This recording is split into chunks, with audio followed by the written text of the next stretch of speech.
You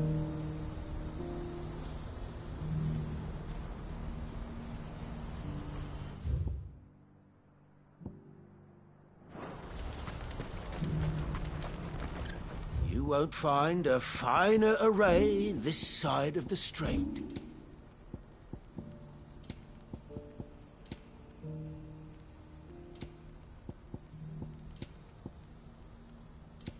Farewell.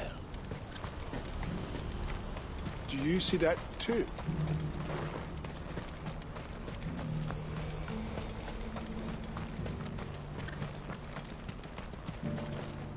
It's good to see you. When we fled our childhood home,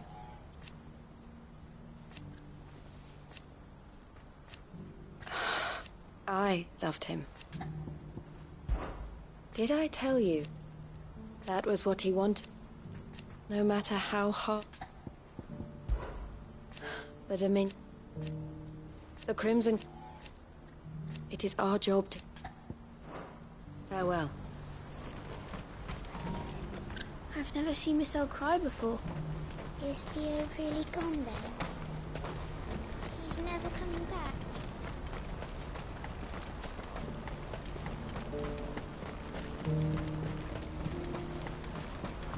Papa? What is it? Oh, please, just make it stop. I'm scared. It's all right.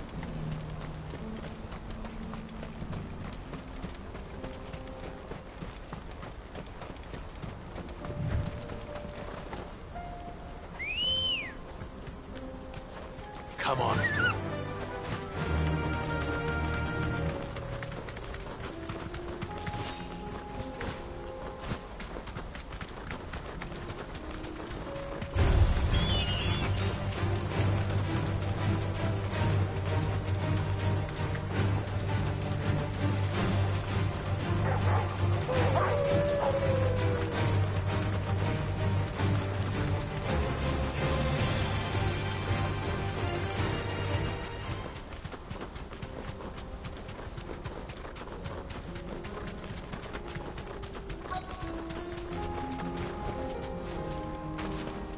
Can't be Rutherford, can it?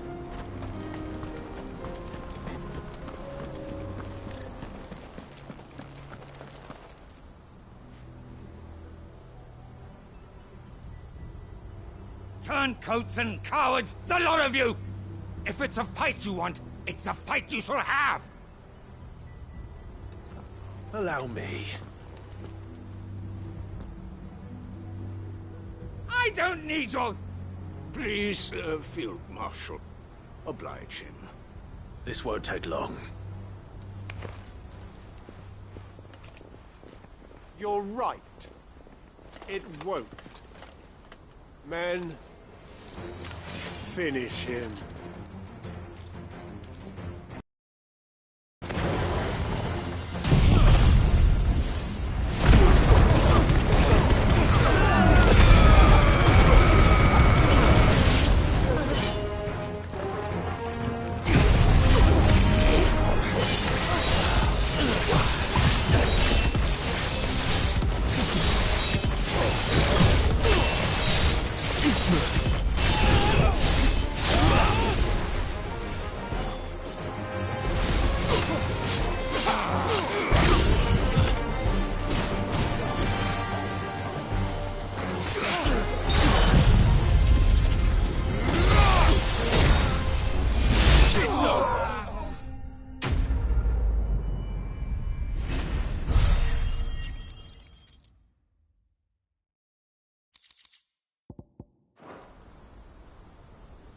A little longer than I'd have liked.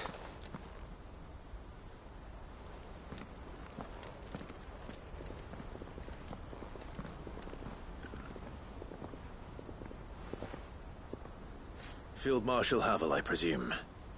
Are either of you injured? No, my lord. You arrived just as our escort turned on us. Fucking traitors. I'd heard reports of soldiers in the outlying regions abandoning the oaths they swore. But I hadn't thought the corruption had reached so close to the heart of the Republic. It's a fucking disgrace. Your interfering old bastard of an uncle tried to warn me, of course.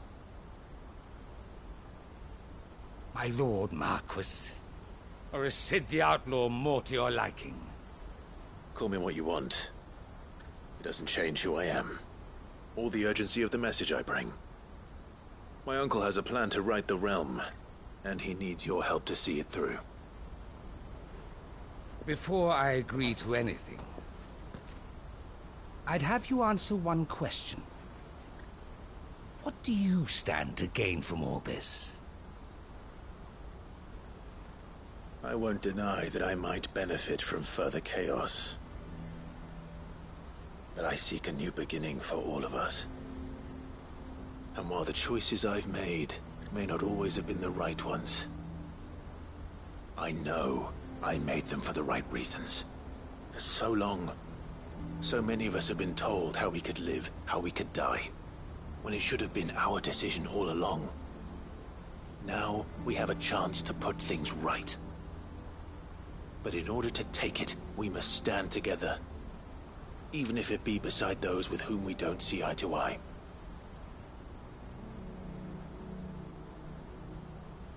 Certainly not the words I expected from an outlaw. But perhaps your uncle was right. You are no ordinary outlaw. I'll never hear the end of this. All right. I'll start by ordering my most trusted guard to bring the Dalmekian fringes under control.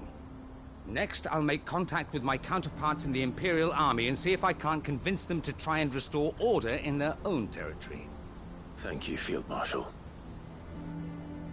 But they are not the only ones we will need to convince. What do you mean? I don't doubt that I can bully some sense into a few generals. But those they answer to require a different kind of persuasion. And when it comes to honeyed words, well, we will need an envoy. One who can court even the most stubborn of statesmen. You, perhaps. I'm flattered. But I'm no diplomat either. And I have other problems to attend to. What we need is a skilled arbitrator. And I may know just the person. Is that so? And would he happen to be an outlaw too? Of a different kind, perhaps. Well, beggars can't be choosers. I suppose we'll all have to find a little of the outlaw in ourselves if we're to make it through this. Very well. Send your man to me right away. I shall.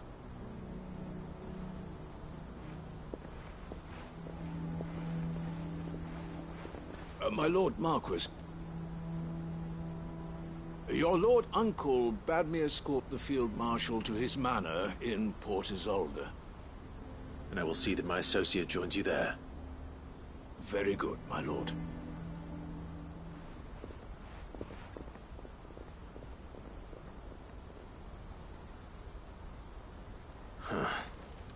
An envoy.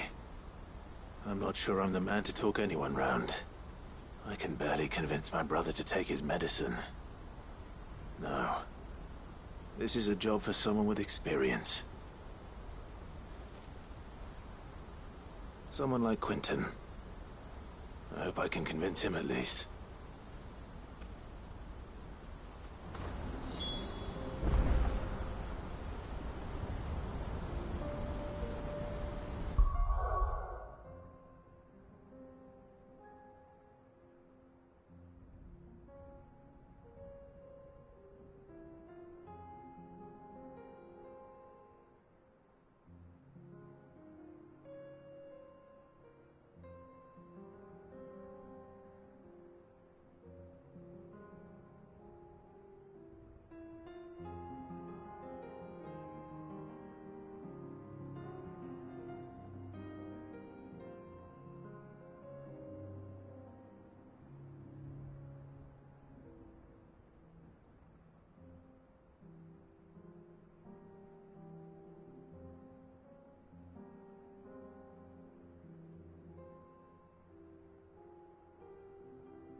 Welcome, welcome.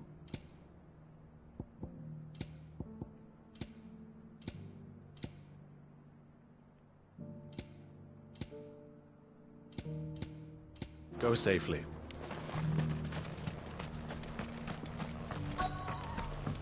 The bearer of the burning quill is within, my lord. Prithee enter.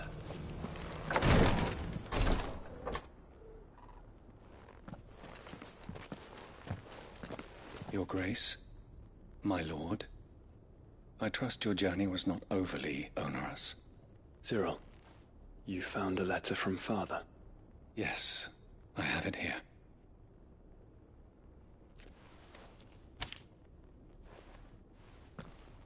If you would do us the honor, my lord.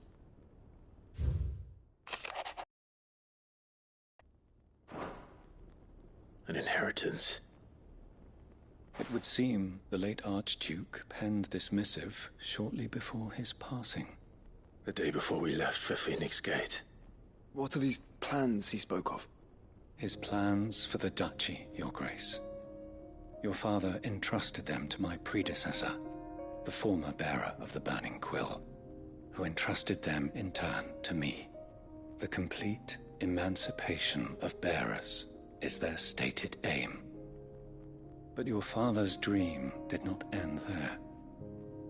His Grace also spoke of building hospices to care for those stricken by the curse, and the founding of a new university to further the development of non-magical technologies. With the blight spreading ever more widely across the twins, Archduke Elwyn saw this as the only means of securing Rosaria's survival. He wished to see men and bearers treated as equals. To see centuries of common wisdom overturned. Small wonder he did not think it achievable within his lifetime. But he thought it achievable nonetheless. Had he not, he would never have written this message.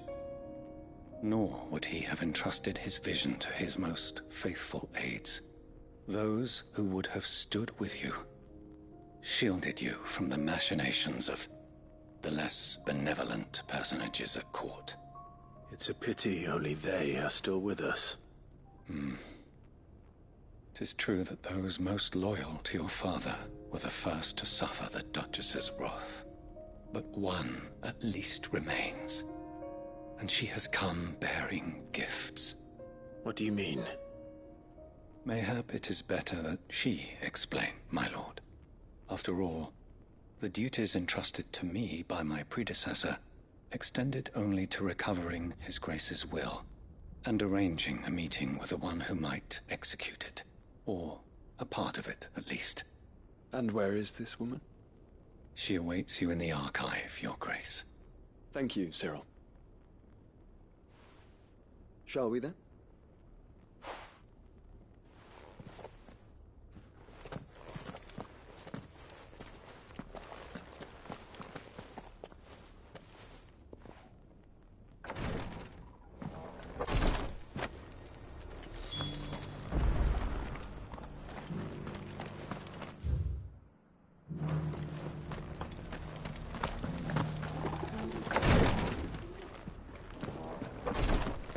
News has reached us of the black bulk that soars over the strait.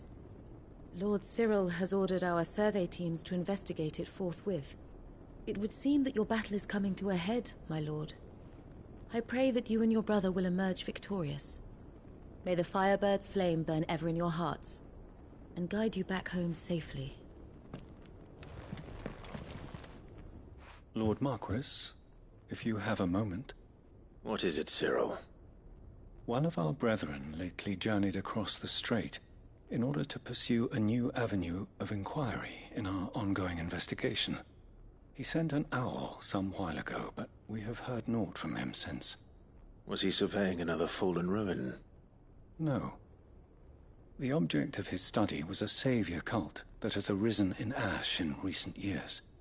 We believe it may have some connection to the Circle of Malleus, an ancient religion that worshipped Ultima as its god. By gaining an understanding of this new faith, we hoped to learn more of the Circle's original beliefs. And so you sent one of your brothers to Ash. A continent teeming with orcs and Akashic. Fully cognizant of the risks, yes.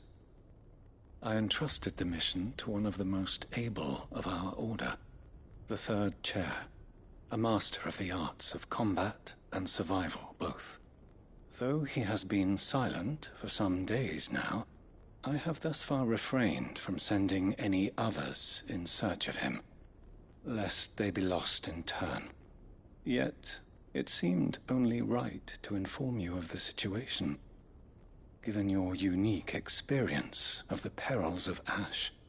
For as you so earnestly advised me, it would not do to abandon a man to his fate, when he might yet be saved. It would not. But Ash is a big place. Can you be any more specific? Perhaps. The last owl I received from him mentioned a village where he had heard the cult were wont to assemble. Mickleburg was its name. It lies in the southern reaches of Waloed. If aught ill befell him, I expect it did so there. Right. I'll see what I can do. You are much too kind, my lord. Go then, with my hopes, and may the Firebird's flame ever burn in your heart.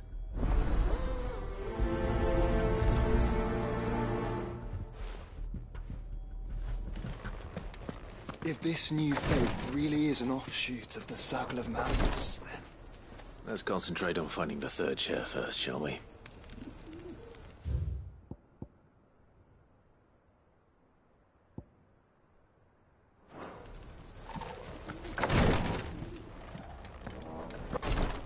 When last I heard from him, the Third Chair was bound for Mickleburg. If you mean to seek him out, my lord, I can think of no better place to start.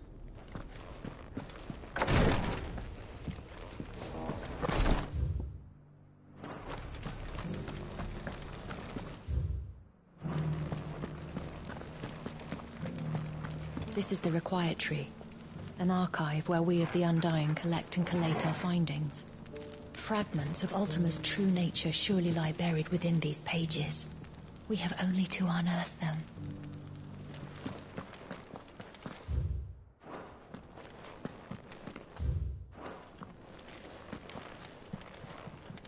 The Undying are not the only secret fellowship in this realm, you know.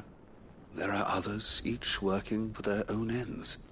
Why, not so very long ago, a society committed to discovering how one might cast magics without a catalyst was found to be operating throughout Valisthea.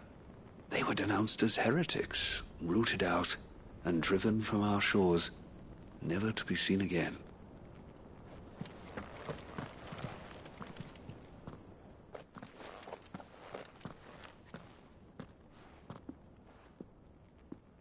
My lord, your grace.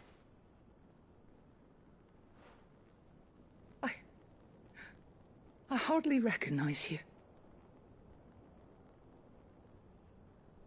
I am Goditha, retainer of House Rosfield, loyal servant to the Phoenix and his shields.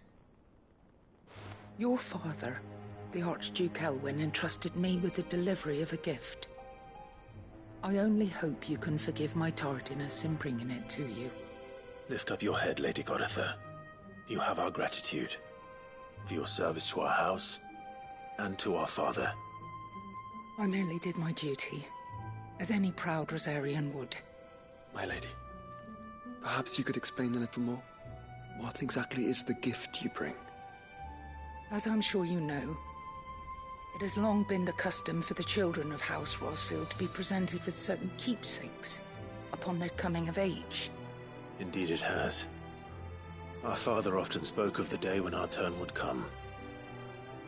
And had he lived to see it, he would have presented you with the treasures I bear. Matching armbands for you both. Alas, he did not live. Indeed, he was taken from us even before they could be completed. He had intended to claim the Heartstone with which each armband was to be finished himself, but it was not to be. And his gifts remain incomplete. I see. It saddens me to bring them before you as they are.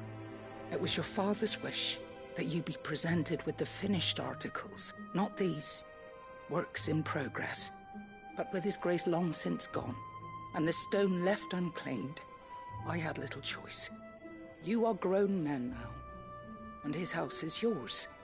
And while I would not presume to insist upon your claiming the Heartstone in his stead, I know that nothing would have pleased him more than for you to do so. Thank you, Lady Goditha. What say you, Clive? What else? Of course, my lady. May our father's will be done. Oh, I am much obliged. Do you know where we might find this Heartstone, my lady? I do. Though it may be a matter of a good deal more than simply happening upon it. It is found in the bellies of elder griffins, you see. We do at least know where to find one. A certain specimen has made its nest in Titan's Wake, not far from here. A certain specimen? You are most perceptive, Your Grace. In answer to your unspoken question, yes. In fact, this is the very same beast your father meant to slay. I have been tracking its movements since you were but a boy. Were you to slay it in his stead, as men of House Rosfield, it would surely make your father proud. What say you, Joshua? What else?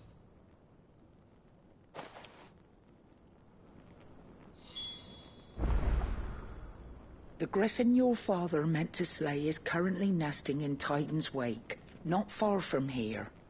Slay it in his stead, and claim the Heartstone that he could not. Titan's Wake is to the south of here. But we must not be hasty. The good lady has been disappointed once already.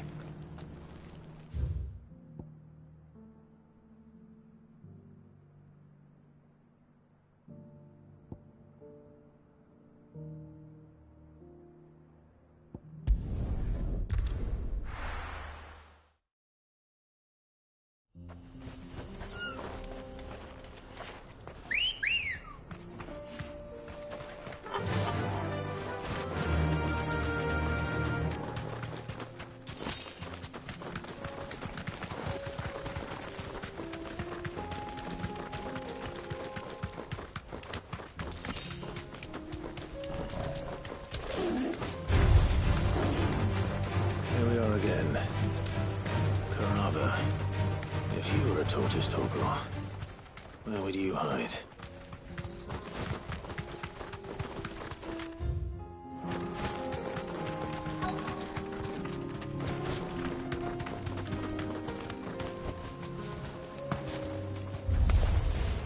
It looks like we found him.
If Mid needs another, she can come and get it herself.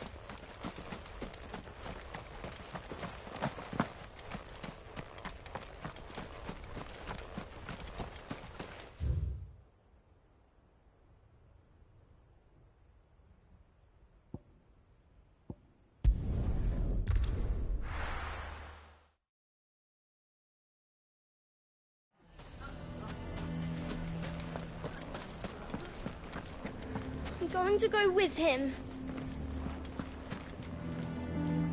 Here to help me pack? Thanks, but I'll be traveling light. I'm almost finished already, in fact. You're really going to go through with this, then? I am. But before I go, there is one small issue I'd like your assistance with. Well, two, in fact. If it's within my power to help you, I will. It's the children. I refuse to let them share in my disgrace. And if I leave them here, they surely will. Our friendship would see them ostracized forever. But I can't take them with me either. I can think of only one place where they are certain to be safe, and provided for, and loved. The Hideaway. Of course. The children would be more than welcome. Thank you, Clive. I will not forget this. Lubor, are you still here? What is it, Ferda? You look pale. There's been a flood in the Velcroy, a damn big one. The League of Outlaws encampment was completely submerged in ether. What? Every last one of the bastards has turned. And they're headed this way. Bandits are one thing, but Akashic bandits are quite another. The town guard won't stand a chance against them. We need to evacuate. There's no time to lose. Ferda, gather the men. The Akashic may strike at any moment. We must make ready to cover the townspeople's escape. Well, what are you waiting for? Yes, my lord. Clive, change of plan. The children stay with me for now. I need you to find Conrad and Natalie. Tell them to prepare for a full and immediate evacuation. Understood. I'll do what I can to convince everyone else. Wish me luck.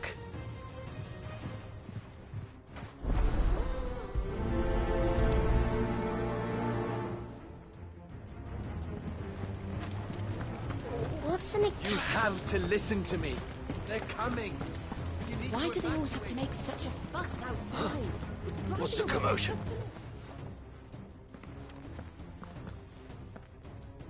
Ah, it's you.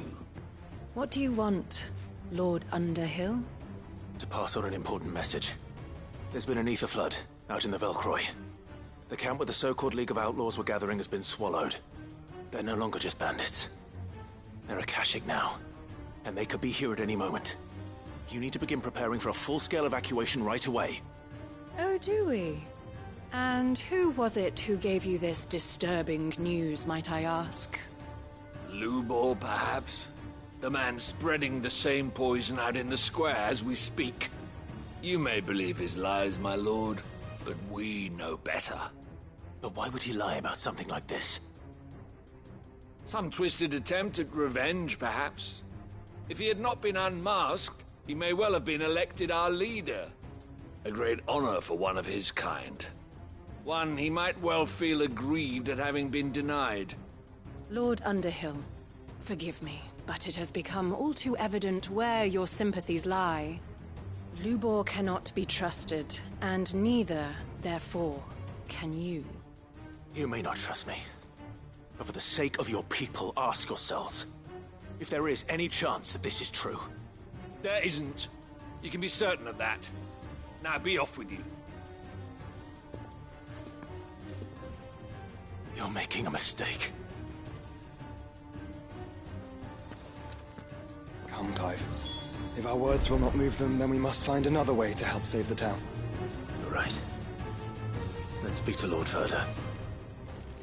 Enough of your nonsense, Lord Underhill. Leave us be. I do not know if you are in league with Lubor, or if he has merely filled your head with his lies, but I do know that not a word you say is true.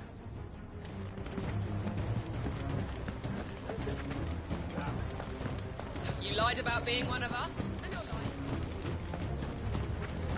I think we'd better shut up. What's Lubor raving about now? What commotion is this? I asked myself. A sudden stampede of customers towards my humble stall?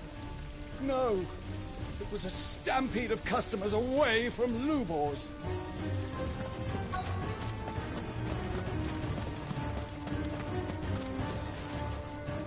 Lord Furder.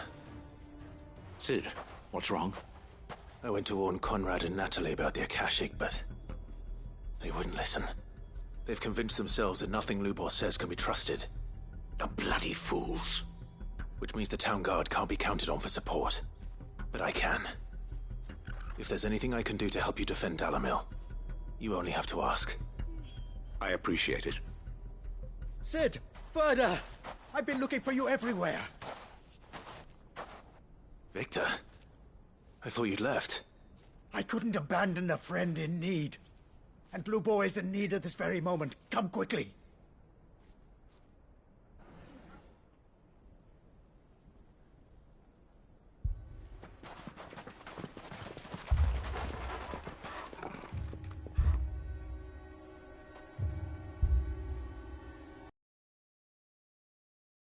Akashic are coming! They don't eat, they don't sleep, they don't tire, and they don't care who they kill. They're unlike anything that's come before. There won't be no parley, no mercy granted! We may have saved the town once, but this is different. I do not ask that you forgive me, but please believe me. If you do not run, you will die. You will all fucking die!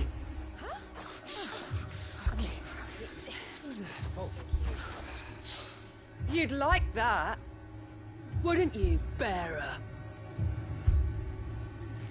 Yeah, with us out of the way, your kind will be free to claim Dalamil for yourselves. You should run! Run, bearer! Yeah, run! Run! Far, far away! Run! Just go on! Yeah. Yeah. Yes! Go! Come on, then. Go on! Go! Just go! Lubor. Wait. Someone's coming. Go. Come on! Stop! You're hurting him! Ah! Ah! Oh. Oh. Ah.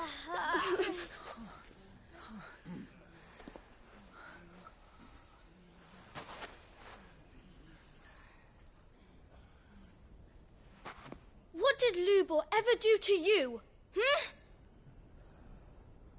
He solves all your stupid problems, and he keeps all of you safe. You know there's nothing he wouldn't do for this town. Who was it who made that cleaver you use every day, Conrad? And what about your counting table, Natalie? Who fixed that? Whose men make sure the streets are clean so all your boots don't get dirty? Who spends all day, every day making sure things run smoothly round here? And none of you ever say thank you. Ever. But did Lubor ever complain? Well, does he ever stop smiling? He keeps this whole place going. And you act like it doesn't even exist!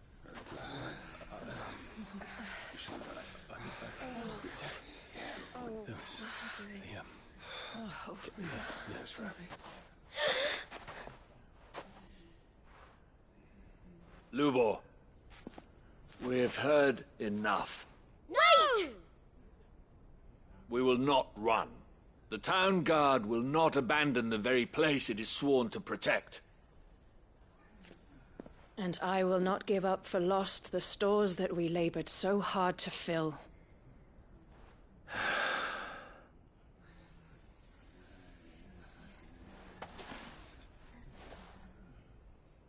So tell us, how do you propose we deal with these Akashic of yours?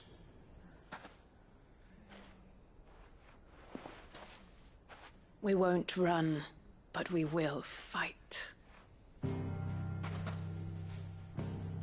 All right, then.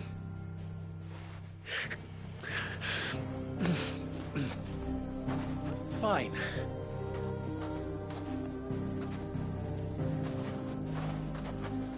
Gather round if you don't want to die.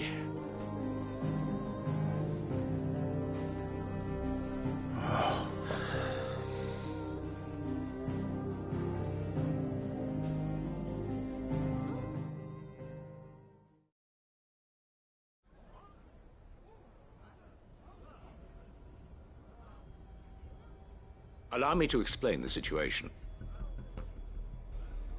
The ether flood occurred near the village of Cheratina, deep in the Velcroy. The place had been abandoned for years, until the League of Outlaws decided to make it their base of operations.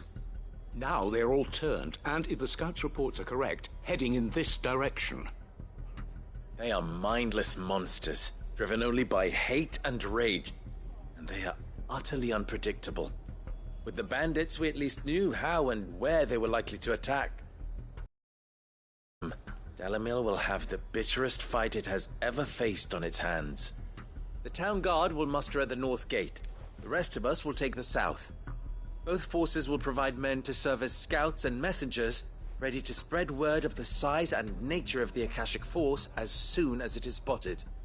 And as soon as it has been, we will converge on its position and see that it is driven back from Dalimil at all costs. Conrad, can I count on the support of the town guard? Always.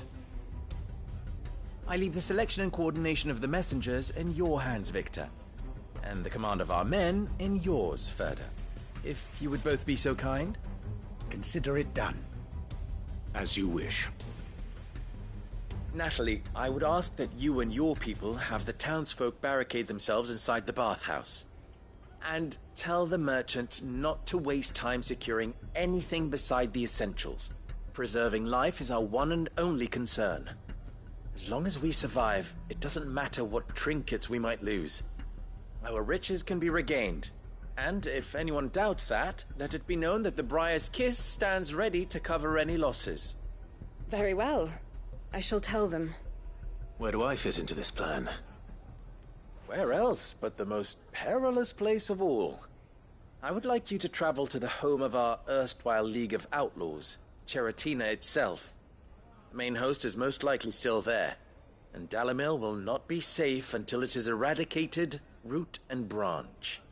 A little gardening. How pleasant. I doubt it. I have a feeling these weeds will be particularly stubborn. Luckily, so am I. So you are. All right then, we all know what we have to do. Now it's simply a matter of doing it. For Dalimil.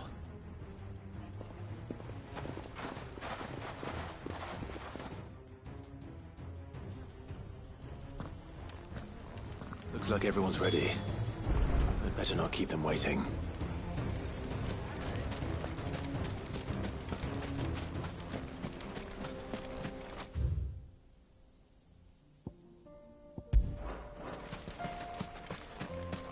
Good. That will keep some of them out. Any man sighting an Akashic is to raise the alarm immediately. The messengers will see that our entire... Dalimil will be safe with us. You have my word. Stand together or we fall alone. Do not forget that.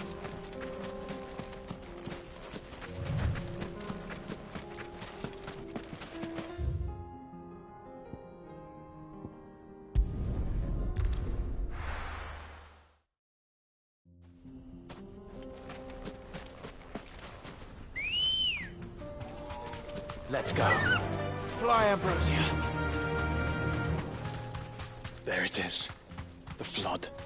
But what's waiting for us inside?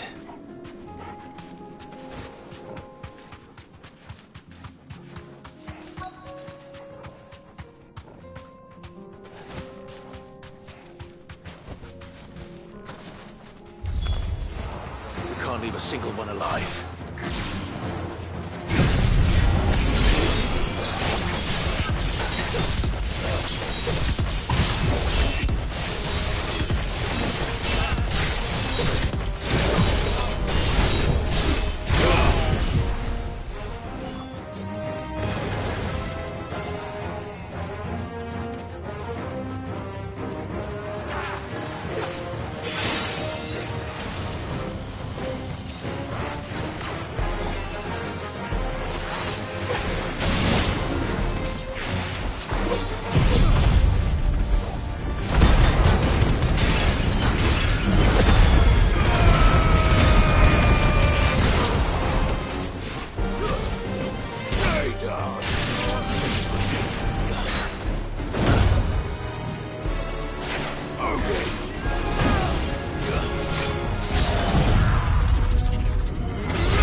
League is disbanded. I should get back to Dalimil and see how the others fared.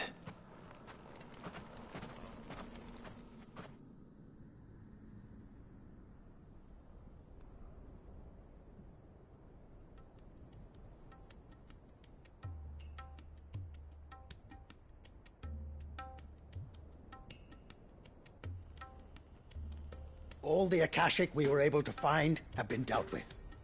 Seems that might be the last of them. Last of them here, perhaps. Lubor, Sir Clive has returned. Clive! What news from Charatina? It's done. Root and branch. I knew you wouldn't let me down. Thank you, my lord. Friends, the Horde has been driven back. The Akashic have been defeated. And we need not fear the arrival of any more, thanks to Clive. Victory is ours. We bloody did it! We saved Dalimil. Lubor, allow me to apologize. After all you have done for this town, we should never have doubted you. But we did. And for that we are truly sorry. We only hope that you can forgive us. We need you, Lubor. Dalimil needs you. So, if you would still like to be considered for the position of mayor, you have our backing. You do remember that I'm a bearer, don't you? We do. But that is not a stain on your character. It is a stain on ours. We thought only of what we perceived bearers to be, not what you truly are. The man who saved Dalimil twice over. I see.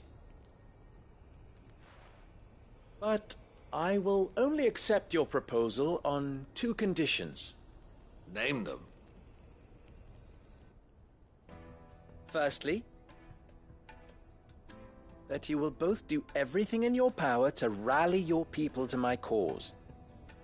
If the Town Guard and the Merchants League do not accept my leadership, it will be doomed from the start. Unity is the key to defending Dalimil, and I do not doubt that we shall need to call on our combined strength again. When that time comes, I will expect us all to pull together, just as we did today. Of course. You have our word. And secondly, you will accept that if I am to lead you, the mistreatment of bearers must end here in Dalimil. Any bearer within our walls shall be afforded the same rights as any other citizen.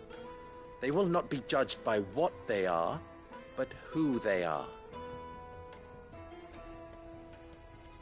As we failed to do, and came so close to losing everything. We agree to your conditions. And we have only one in return. That you continue to work for the good of Dalimil, as you always have. Condition accepted. Well then, it seems my mayorship is all but confirmed. Do I get some sort of special hat?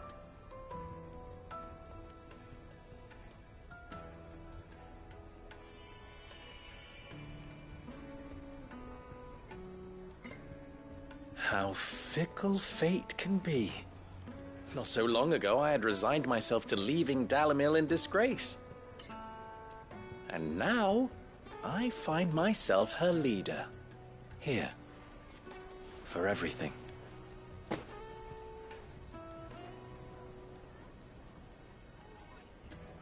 Lubor. About the children. Fear not. You are, of course, relieved of your responsibility. I would sooner face another horde of Akashic than see them brought up as outlaws. I'll make sure they're safe here. I don't doubt that you will. And not just the children, but everyone in Dalimil. I'll do my best. Can't have all your hard work going to waste.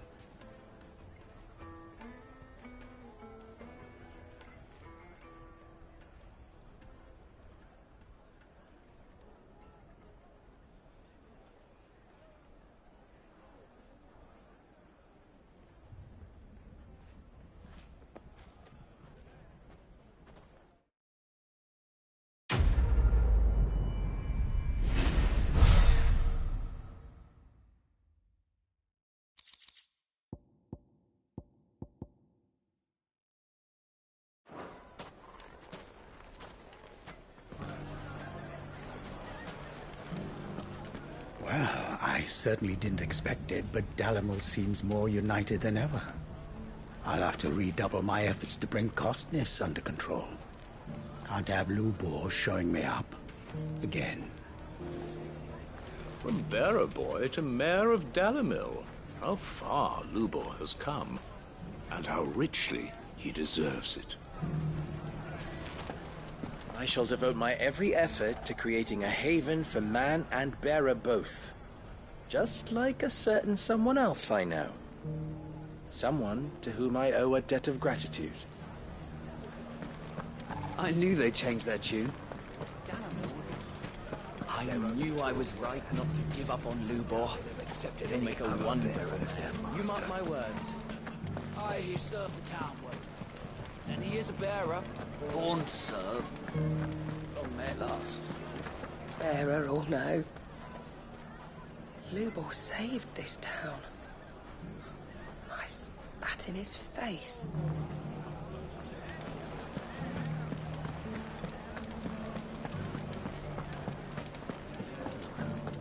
A bit of much-needed peace. Not that it will last.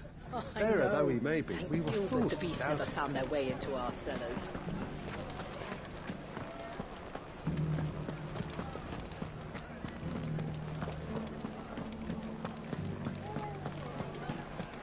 Everyone's happy again.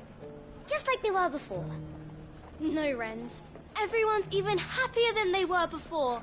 I knew Lubor would make a good mayor.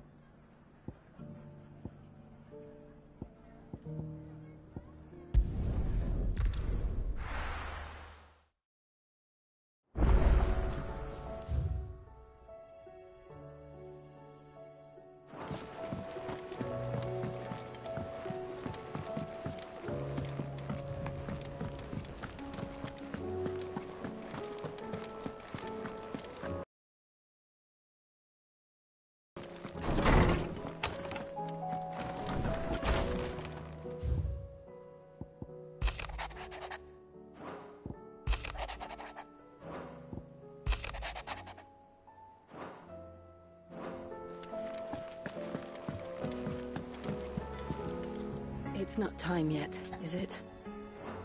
Be strong, Clive.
Be safe.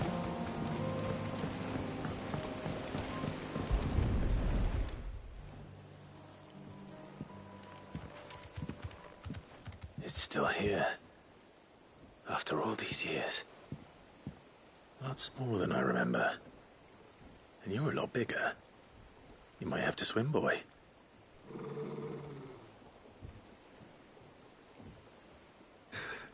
I wasn't being serious. You two go on without me. I doubt that boat will hold a third. If you're sure, we won't be long. Hop in, boy.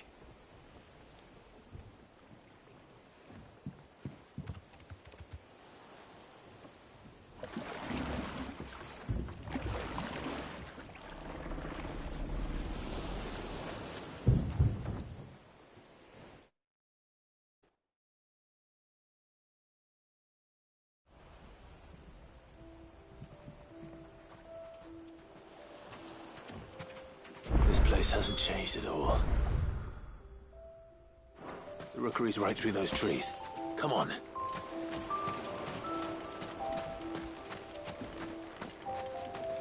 Race you there? I bet I could still beat you.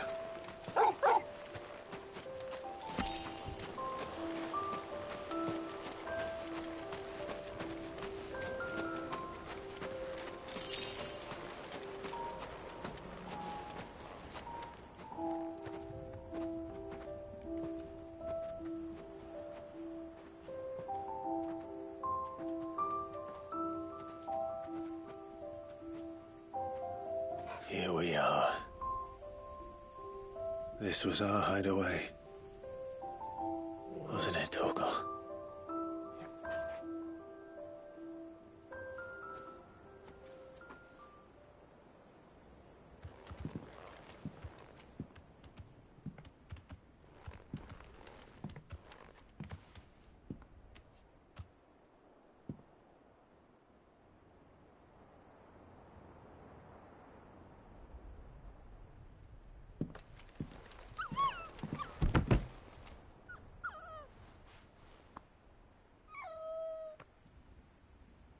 Coming here helped me to forget who I was. Or wasn't. Prince, shield. Son his mother could love. Had I been any one of those things? Perhaps.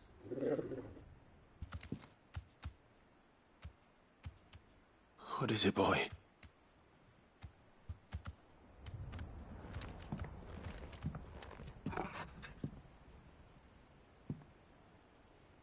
This is all from the castle. And Phoenix Gate. Did you bring these here? My sparring sword.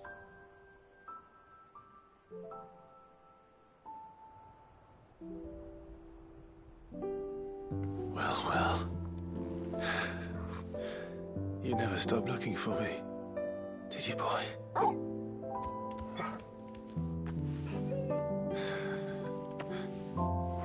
Thank you, Torgal.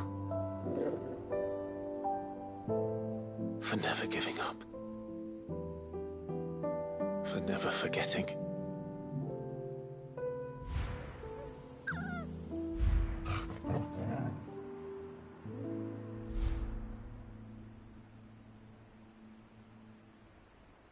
Let's take this with us, shall we?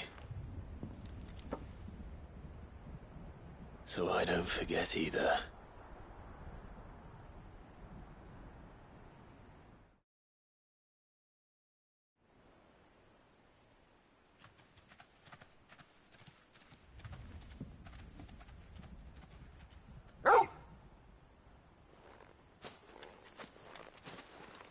That's not the way back to the boat, Torgal.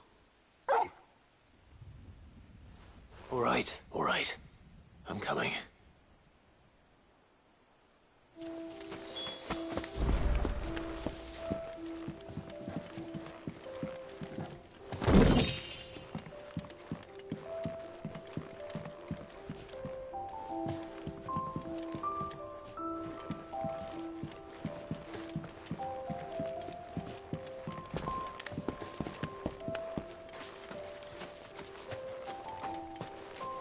I think I know where we're going.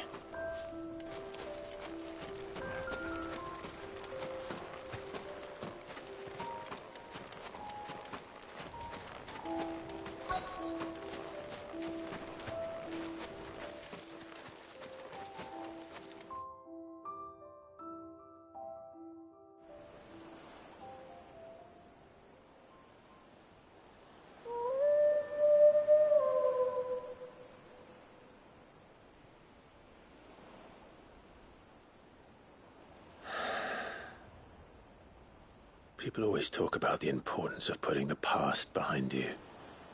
But without it, we wouldn't be who we are today. And we certainly couldn't steer our way to a better tomorrow. Come on, Torgal. Let's go home.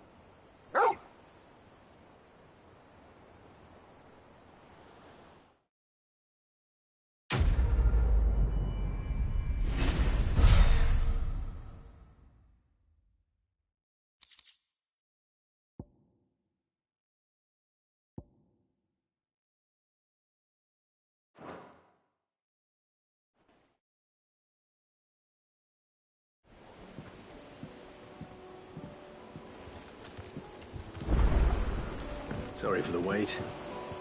We're ready.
Mid's oil. After what happened here, it's a miracle there was any left at all.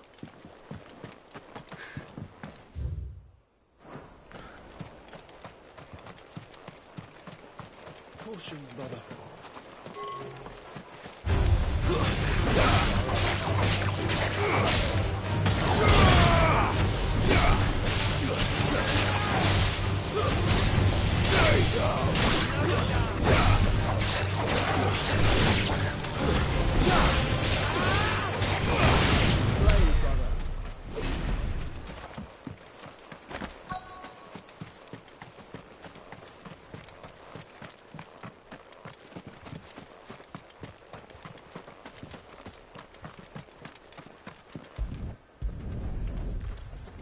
I better get these materials to Mid so she can finish her prototype.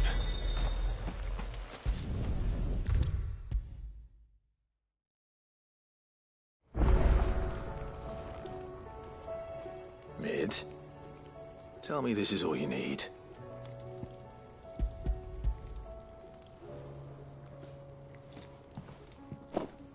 Aw, you make it sound like I asked you to save the world or something. Tell me this is all you need. It's most of what I need. After you left, I went over the figures again, and I realized I'd forgotten a 1 and a 0. And a cogwheel. Just a tiny one. Though, that's the problem. Gears that small are a bastard to make, and I like toiling over. wait. The children. When they took apart your scales, there was a tiny brass gear. Now that I think about it, they didn't use it when we put the scales back together. The young'uns? But why would they... You know what? I don't want to know. I'll keep working on the model. You go and find that cog.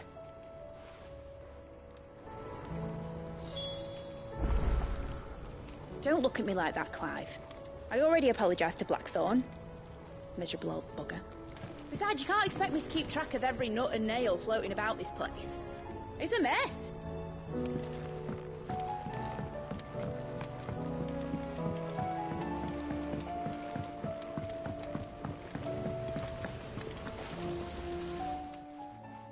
Sid! Is Mid still hiding from us? She wasn't hiding. She's fine. She's just busy working on her next project. A new invention? What is it? What is it? Is it an airship? I bet it's an airship! Do you think she'll let us help? That just so happens to be why I'm here. She needs something special, something only you three can provide. A brass gear. A tiny one. One that might fit on, say, a set of scales? Oh, the one you forgot! We remember! We saved it, just in case. It's in the bag of bits. Since your lesson, we've been disassembling, then reassembling everything we can find. All the pieces that are left over, we keep under our beds, just in case. That's good to know. Look! I found it!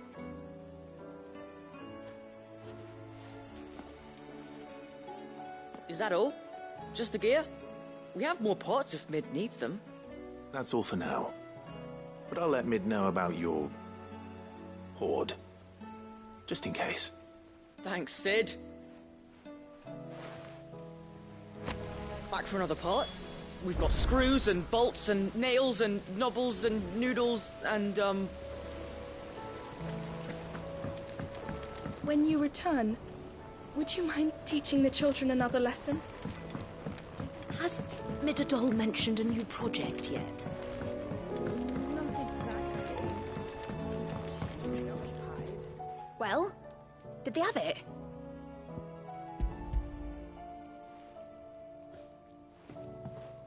They did. And they kept it somewhere nice and safe. Will it work? Will it work? He's perfect! You're a genius, Clive. What exactly are you going to use it for?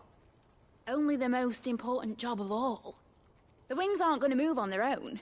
But with the right cog in the right place... Well, you just wait and see.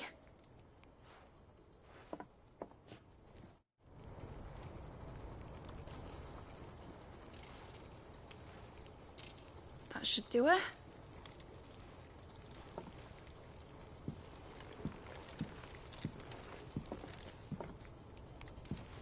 Here goes nothing.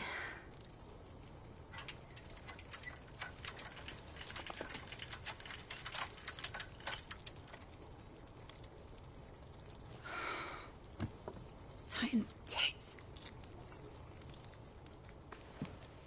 It wasn't supposed to fly, was it? Of course it was supposed to fly. Wouldn't be much of an airship if it didn't.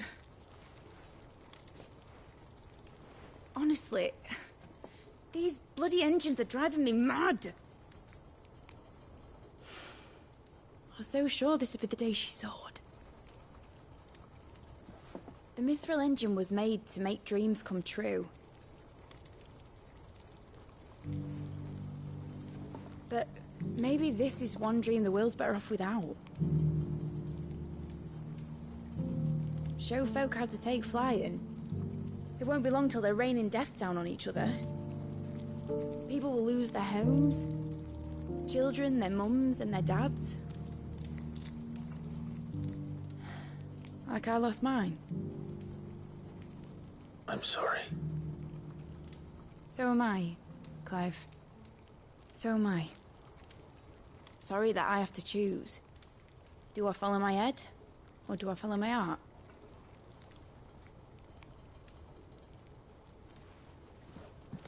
Good question. The first time I stood on the deck of your ship, felt the wind in my hair. It was like I was flying. But imagine how it would feel to actually do it. My dad always said there were two ways of living life. chasing a dream or shuffling to your grave. And he were right. Right about a lot of things. Not that I like to admit it. People need dreams to chase. Especially in a world like this.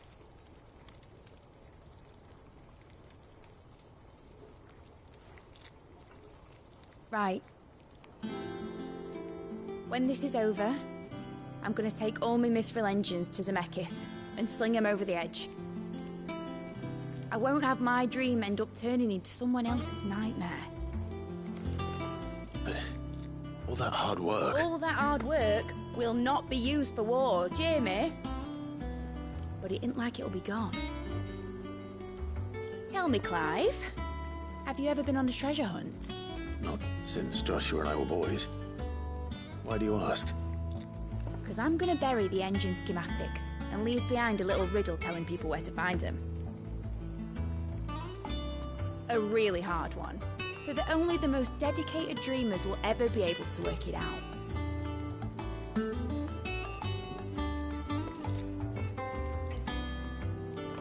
Ooh, I can picture it now.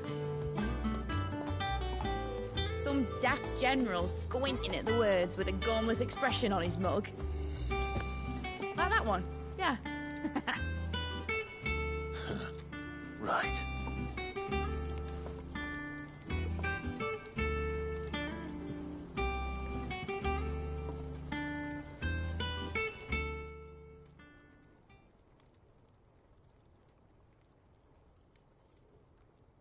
Of course, if I'm putting this engine at the end of a treasure hunt, I'll still need to make it a treasure worth hunting for. Won't be much of a prize if it couldn't even make a toy boat fly after all. My dad always said, dream big. But it ain't the size of a dream that's important, is it, Clive? Only that it's a good one. And I reckon I've got a fair few good uns left in me. I'm sure you do.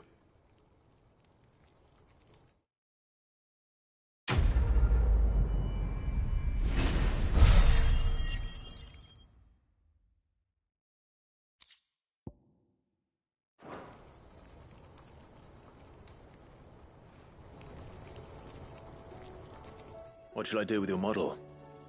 You spent a lot of time on it. We both did. What, that old thing? Not healthy to cling to your failures, Clive. They'll weigh you down, you know. Sound advice. Still, I suppose my prototypes will probably be worth a fair bit when I'm as famous as Bart's the Builder. Seeing as you're always strapped for coin, suppose I can give it to you. Just make sure you get a good price when you do come to part with it. I'd say that was up to you as much as me. You're not leaving already, are you? Make a name for yourself. You better bloody had to and all. Enjoy it while you can, Clive. Imagine that, eh? Give a melon half, Clive.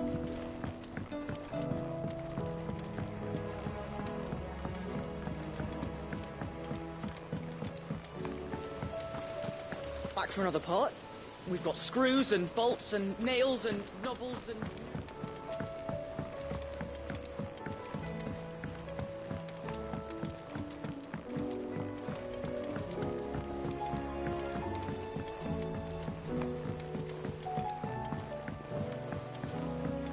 Say what you will, Lady Karen has seen herself. To what do I owe the honor? What do you want?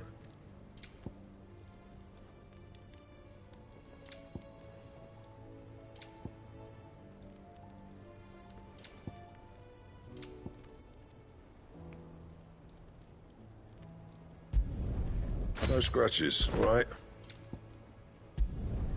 Should last you a good while.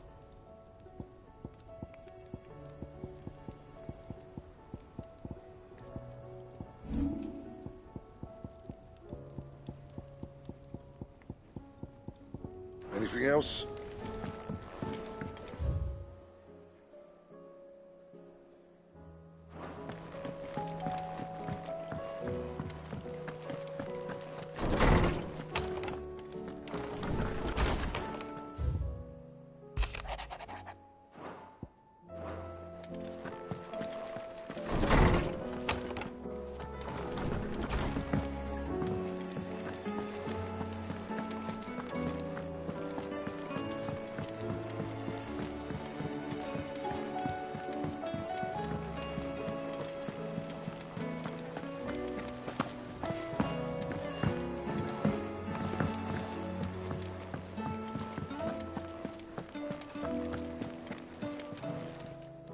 Welcome to the Patron's Whisper.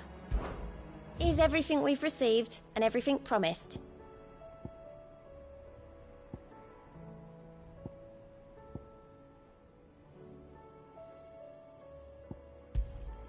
All yours.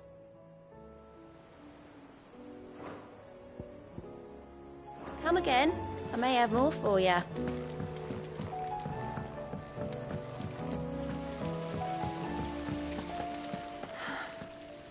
All this time, my heart has wandered hither and thither in search of the perfect companion. When all along he was here, standing right beside me.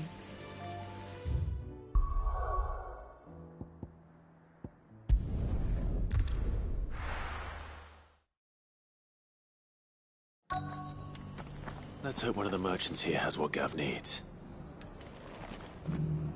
Excuse me. I'm looking for something. Oh, well, then I'm your man. A silver chocobo feather. Oh, or maybe not. Bird around here. There was a man stopped by the rest not long ago, claiming he was attacked by a silver chocobo. Near some gutted hovel, not far from Eastpool. Most took him for a braggart and a liar, but who knows? Perhaps there was some truth to his tale. We'll see. Thank you. The feller who claimed he was attacked didn't linger here long. Said he was gonna go back and capture it. Prove us all wrong. And that was the last we ever heard of him.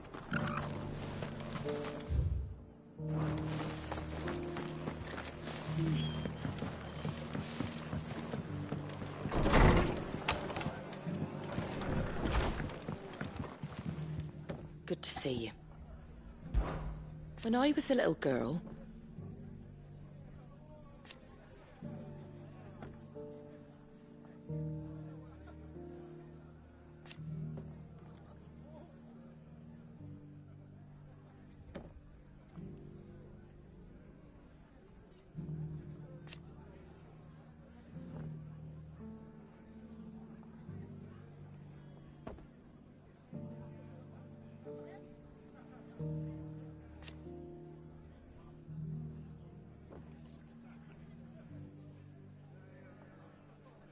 My grandmother.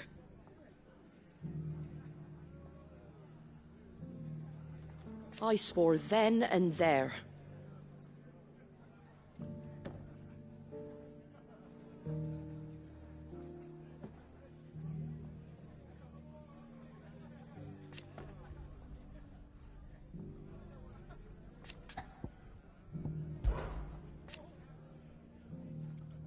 Put the wind right up us. And thank goodness they did. Like being back half of me wish. It ain't exactly a bed. And that's... You come back and visit, all right? Can't say it wasn't a relief to see the better part of the Guardians finally taking their leave. Are the bearers taking well to their new homes, you know? I sometimes worry how they'll manage without me to cook and clean for them.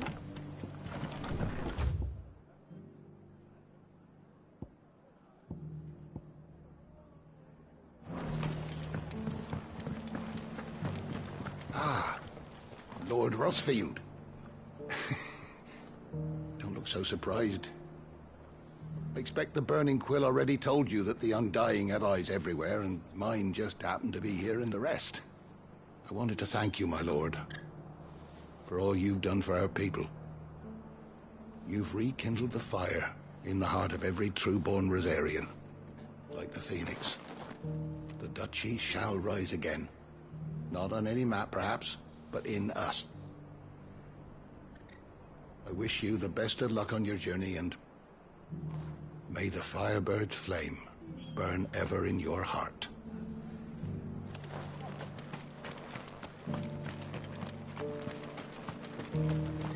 What are you after?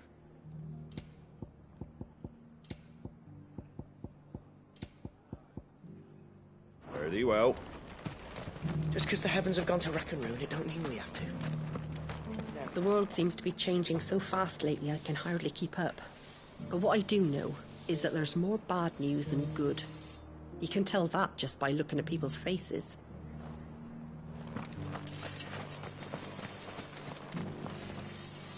How do, traveller? You've the look of a man who could do with a new whetstone. Or perhaps a bawdy etching of the Vicereine. Maybe another time. I'm looking for a silver chocobo feather. If that's the case, rumours are all you're likely to find. No one has seen a silver chocobo for years. Word is they were all hunted for their feathers. Some northern nonsense about bringing good luck. Didn't bring them much, nor their bows. If any are still out there, I reckon they'll be doing their damnedest not to be discovered. You're probably right. Thank you anyway. The hills around the rest are crawling with wild chocobos. If you're not too picky about the colour of their plumes.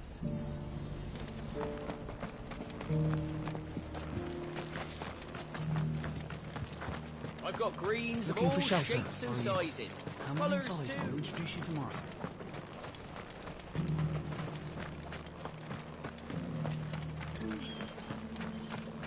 The Guardians of the Flame were true friends to the rest. They fought our enemies, manned our barricades, joined us on our patrols. Now they're gone, I suppose it's back to double shifts. We've got a few rooms going spare now. You want a bed for the night? Look, Daddy. Shining so brightly. Isn't it pretty? Whoever's idea it was to take those bearers away to Eastport has my thanks.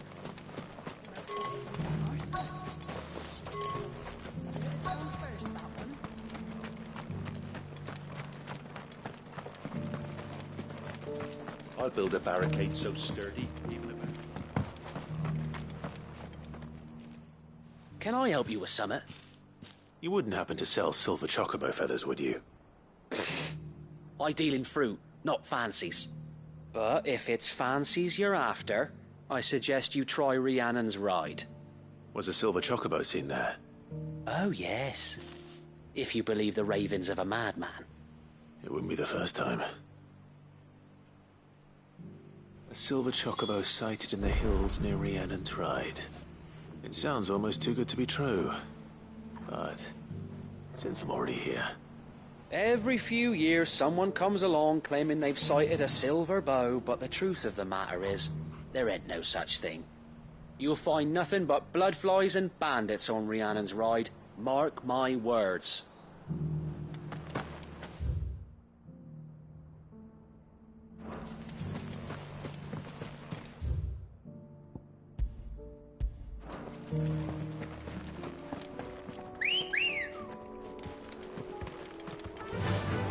Fly, Ambrosia.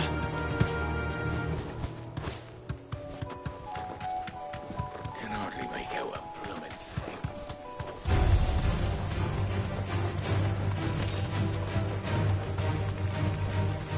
You deserve a rest.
straight home now.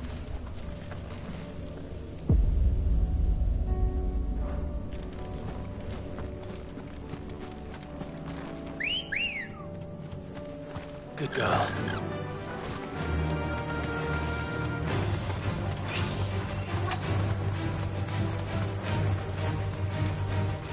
You deserve a rest.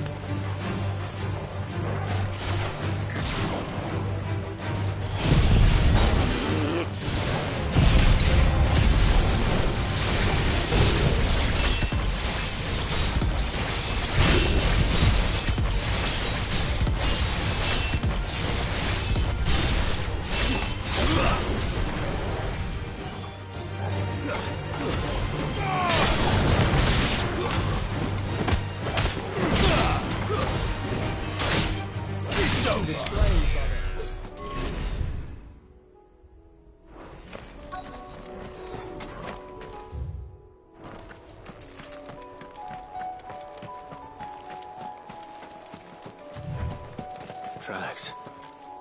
They're not left by bandits for a change.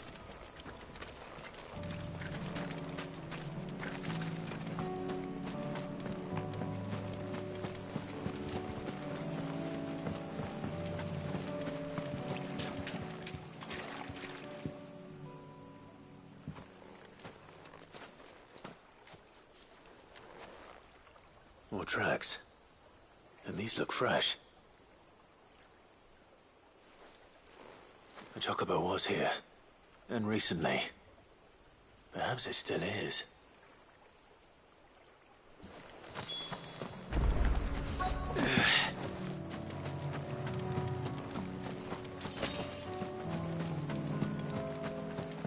I don't hear anything.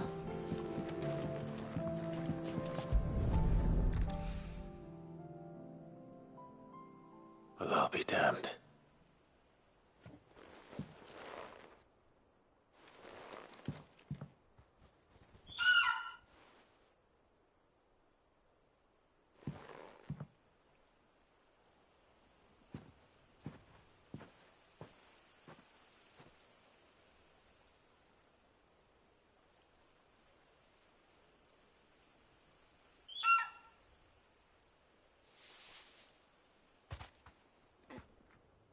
It's all right. I'm not going to hurt you. Just borrowing a feather for my friend.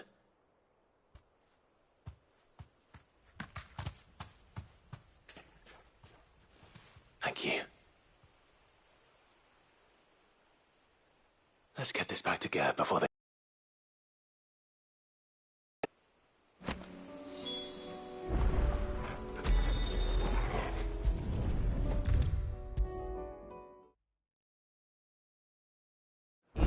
No trouble at all.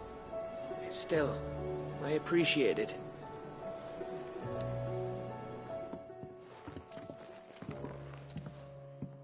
Clive, you're back.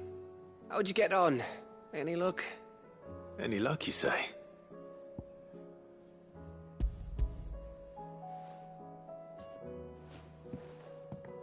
Crystal's crack.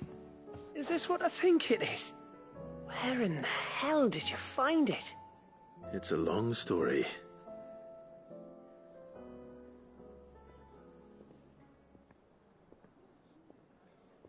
Right there on the road to Eastpool. Who'd have thought it? Everything up there's been abandoned for years. The empty cabin made for the perfect shelter. Though I fear my presence may have forced the poor creatures to look elsewhere.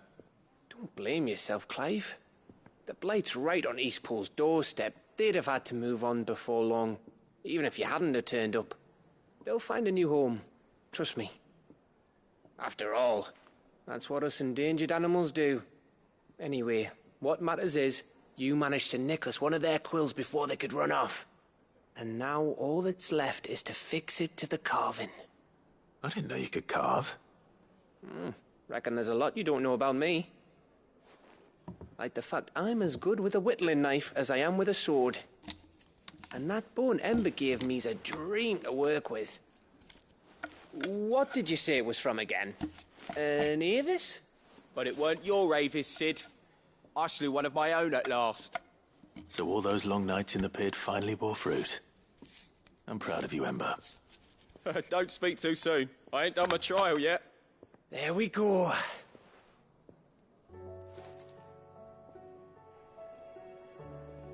What do you think? I think if you ever hang up your scouting cap, you'll be able to make an honest living. Oh, will I? I should go and see if Ed is awake. Give it my best. You can give it to yourself. Come on.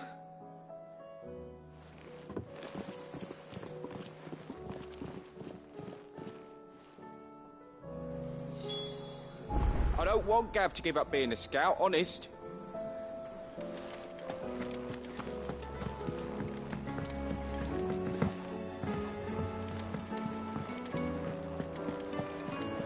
You be careful up there.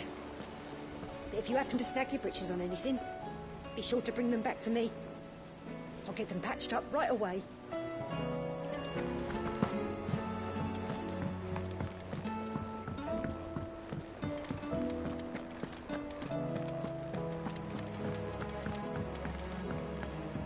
I was just about to go in. But then I thought it might be better if you went first. What with you being the head of the family and all.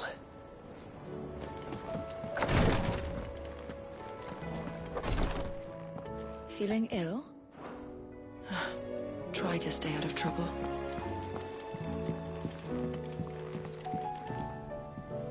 Ah, me lords. How are you feeling? Well, thank you. Is something wrong? Wrong?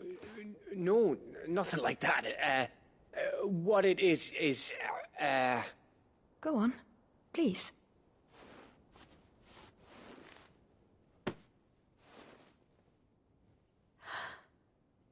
It's beautiful. Did you make it? We did. Aye. It's from all of us here at the Hideaway. Your new family, like. It's a good luck charm. We may come up north when a band's on the way. I mean a baby. To let him know that they're part of the family too. Oh, I hope you like it. I don't know what to say. I thank you, my lords, for everything. If there's anything you need, just let us know. I will. Clive, fancy a swift off? I'm thirsty. I could be convinced.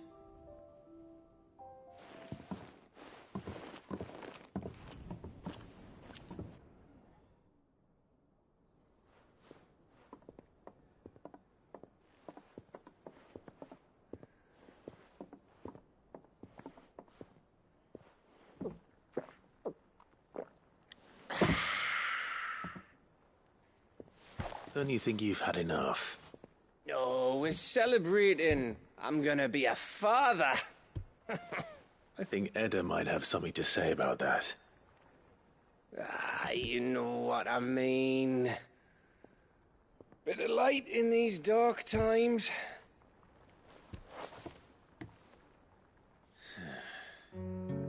Wasn't long after me 10th name day. My mum told us she was with child again. I was over the fucking moon. I was looking forward to having a little one to lord it over. What with me being the runt of the litter. Thought I'd finally have a chance to prove to the world that I could be a big brother. Imperials came the day she went into labour. Had myself a baby sister. And then I didn't. Me whole family gone in a blink, while I hid in the cellar like the spineless little arsehole I was. Great brother I turned out to be.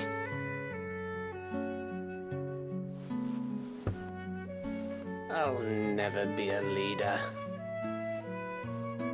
And I'll never be a hero. I'm just a daft little dog who comes running when his master calls. never be like you, or Sid, or Jill, or even Torgal. Have you finished? Maybe.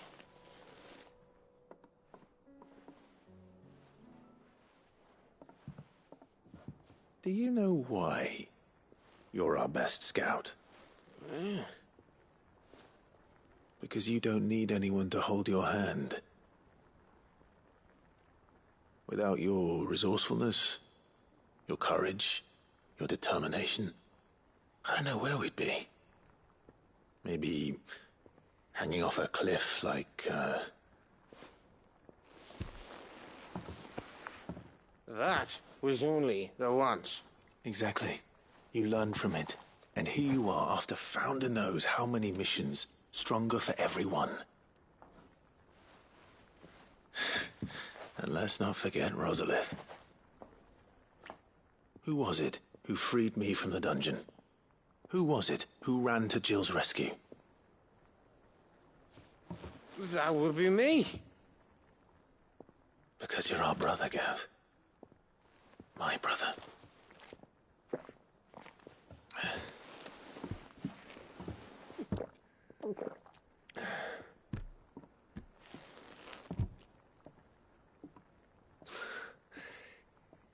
Your brother.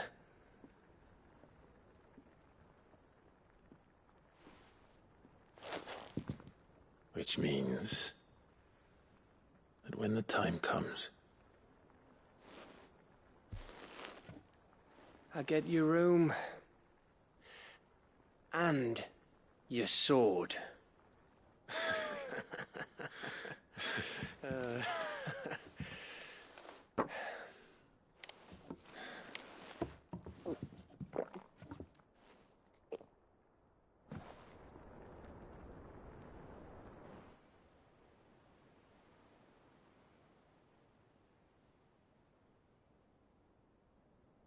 I may have had one too many. you may have had 10 too many. I said I was thirsty. Better get back to work anyway. After I walk this off. Clive? What is it? Thanks for, you know. I know.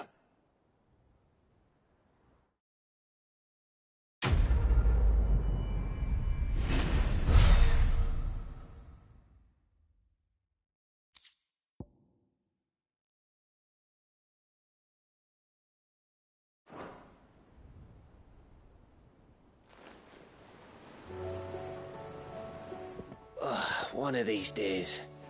One of these days, I swear, it's gonna be me who drinks you under the table. If by under the table you mean retching on my boots half the night, I reckon one of those days was yesterday. Ha ha, you think you're so funny. But just wait till we crack open the bottle I left in your chambers. That stuff's strong enough to burn the horns off a behemoth. Sounds like I'll be needing some new boots.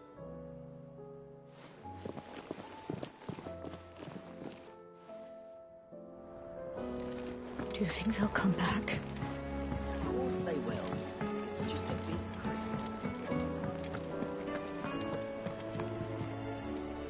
How's it going?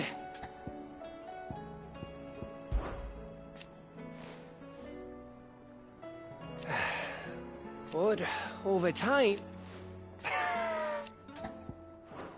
Give that bastard hell.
Ready, girl?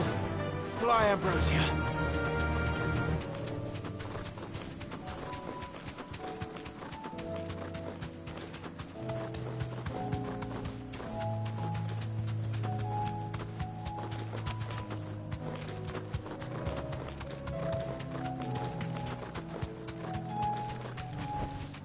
No need to ride from here.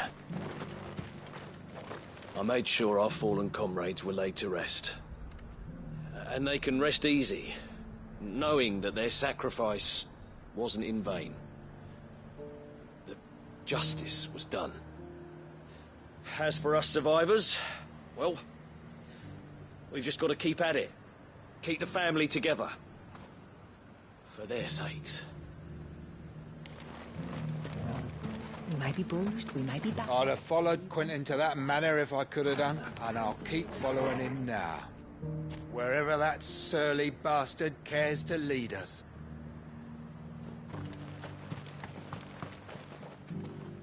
Quentin, I have a proposal for you. Do you now? Something tells me you'll be asking more of me than a cask of Gotand gold. Go on, then. Propose.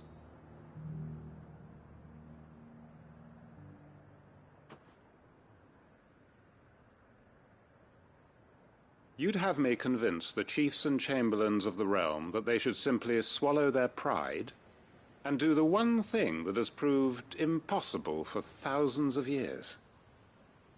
Was there anything else? Perhaps I can fetch you a meat pie as well.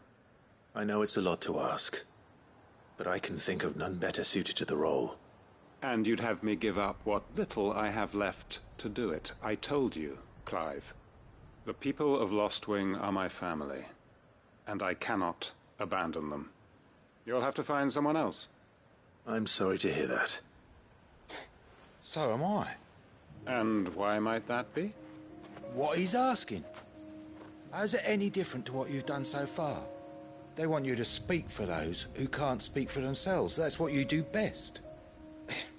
If it's the vineyard you're worried about, we'll see that the grapes are picked and the tons filled. You know we will. It's not that.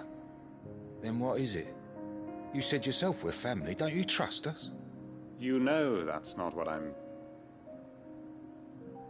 Then what are you saying? That only we are worth saving? Why turn your back on everyone else? You convinced us we could build new lives for ourselves, and if you can do that, who's to say you couldn't convince the entire realm? A stirring argument. I fear that any rejoinder I make might fall somewhat flat by comparison. So you'll join us? Where do you need me? Field Marshal Havel will want to speak with you in person. He's currently in Port Isolde. I can arrange for a party of Cursebreakers to accompany you there. That would be very much appreciated. I hear the roads are far from safe these days. Hopefully not for long. My uncle will want to know that his plan is taking shape. Any statesmen we speak with are liable to resist our entreaties if they feel that what little power remains to them is at stake. They must be dealt with skillfully. I shall not repeat the errors of my past. Reckon Master Quentin could argue an egg back up a hen's quim if he set his mind to it. Reckon Master Quentin could argue an egg back up a hen's quim if he set his mind to it.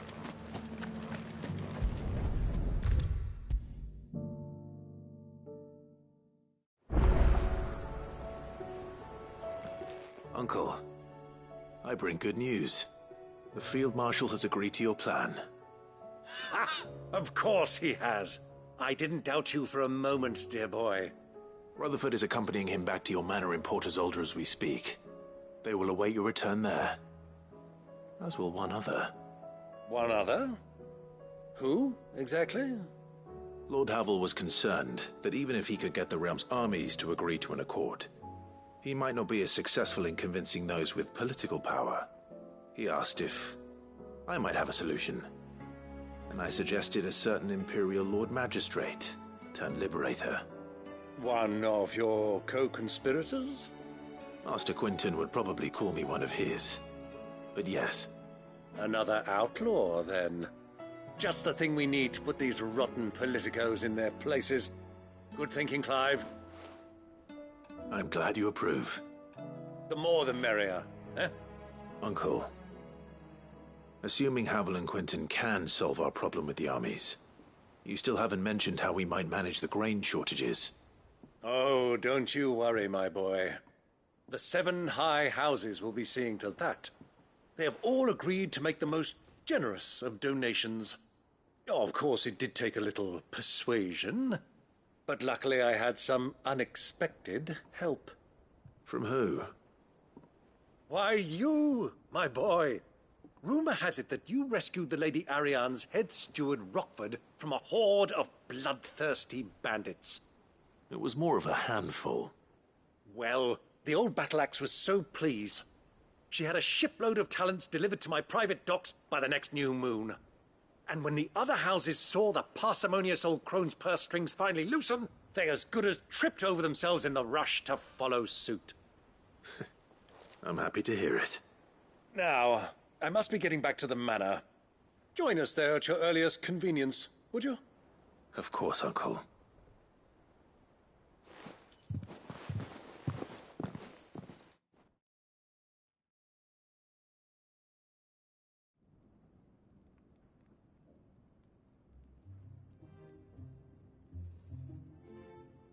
And how, pray tell, will we get that grain to the capital if the roads are still overrun with Akashic? You'll find another bloody road. I only have so many men, and I'm not about to send them headlong into an ether flood.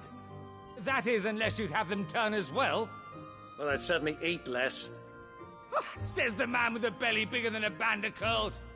My soldiers actually need their rations. Without any food to keep them going, they'll be dead even before you've sent them on your fool's errand.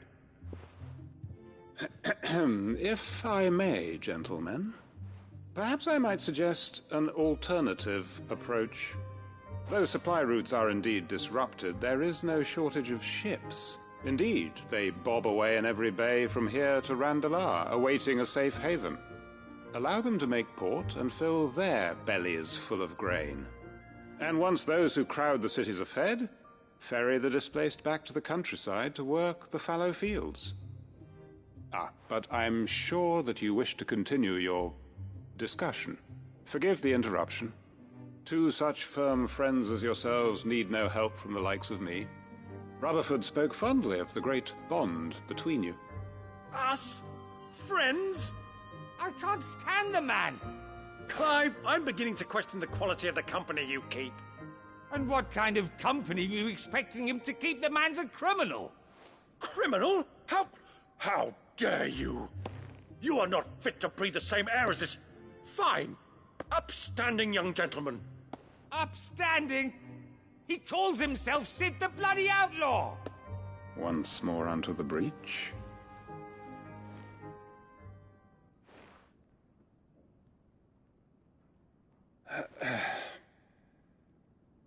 Shall we begin again? What we seek here is not to create a new nation, nor to claim the thrones of those that already exist. We wish simply to bring stability to the realm that mankind might weather the current storm. And to do that, we must convince those in power, the generals, the statesmen, the nobles, that our cause is just. There will be disagreements, yes, and I imagine some resistance, much resistance. But we cannot let that deter us. If we show them the path, show them that we walk it ourselves, then I am confident they will follow. The fate of the world lies in my nephew's hands, but the well-being of her people lies in ours. And we must not squander the chance that Clive has given us. Uncle Byron, Now, with that settled, let's move on to the signing of the Accord. For what great moment in history hasn't been accompanied by a little ceremony?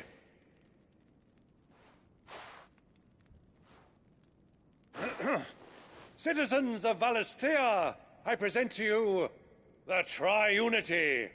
Rutherford, Mike Will.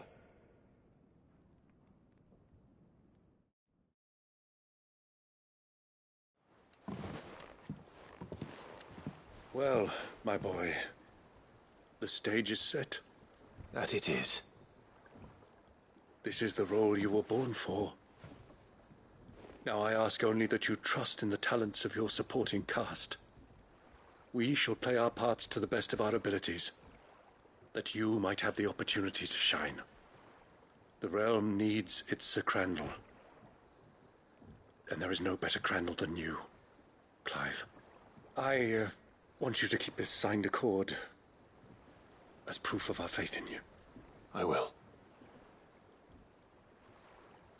Thank you, Uncle.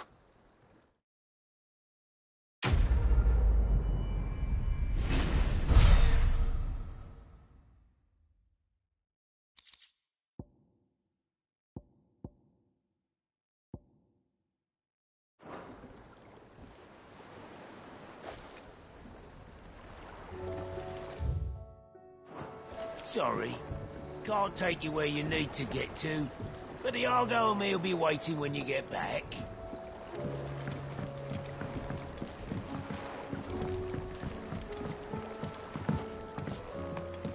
What do you think that thing is? It's a damn distraction, is what it is. And how the hell is Sid gonna deal with that? Sid! You have my word. I will not leave this pit until I can besten Avis with my own 2 hands. And a sword. I can use a sword, right? Gav uses a sword.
Ready, go?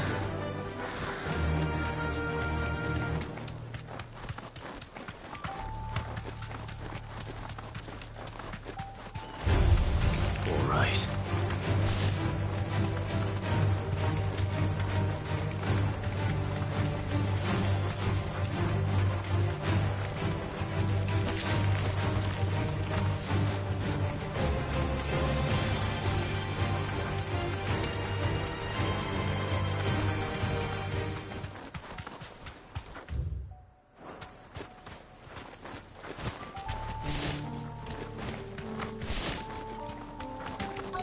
Might this be Nickelbug?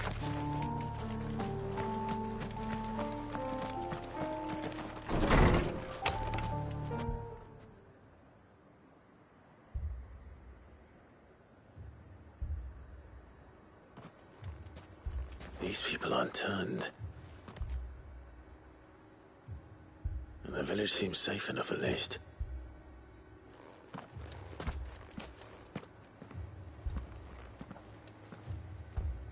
What is going on here?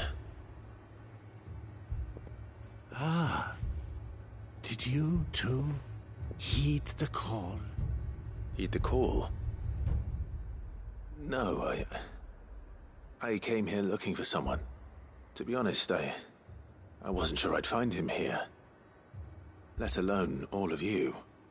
Is that so? What are you doing here?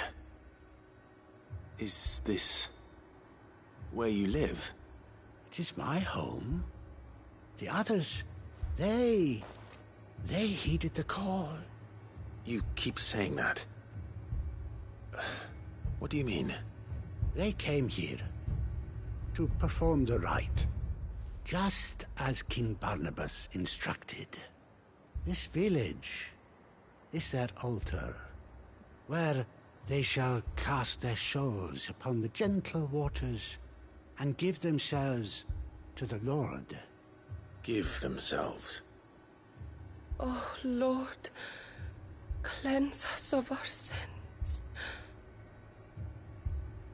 Let us be reborn in your loving arms.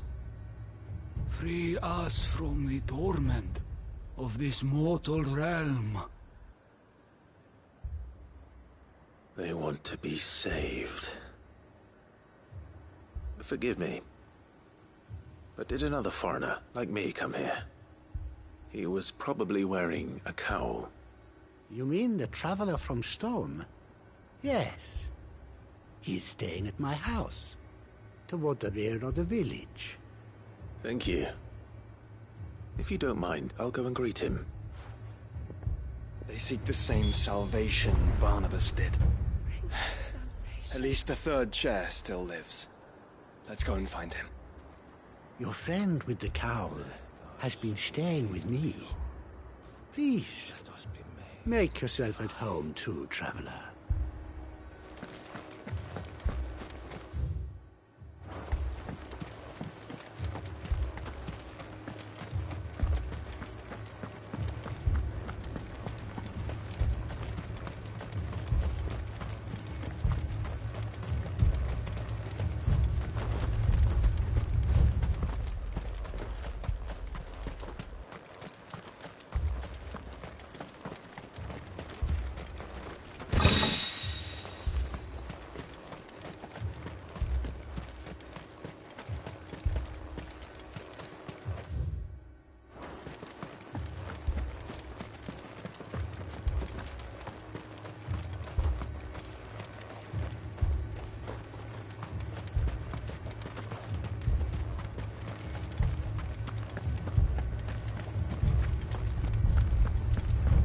Let us be made pure.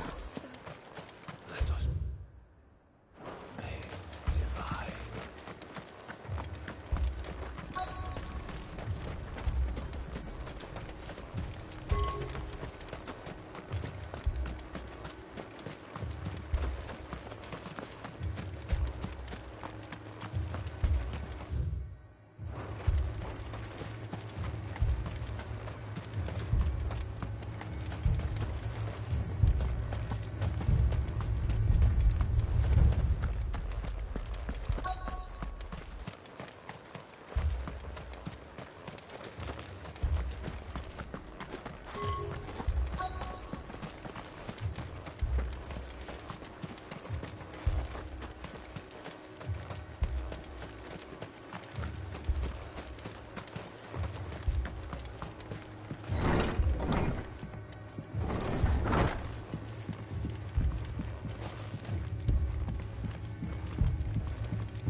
Excuse me.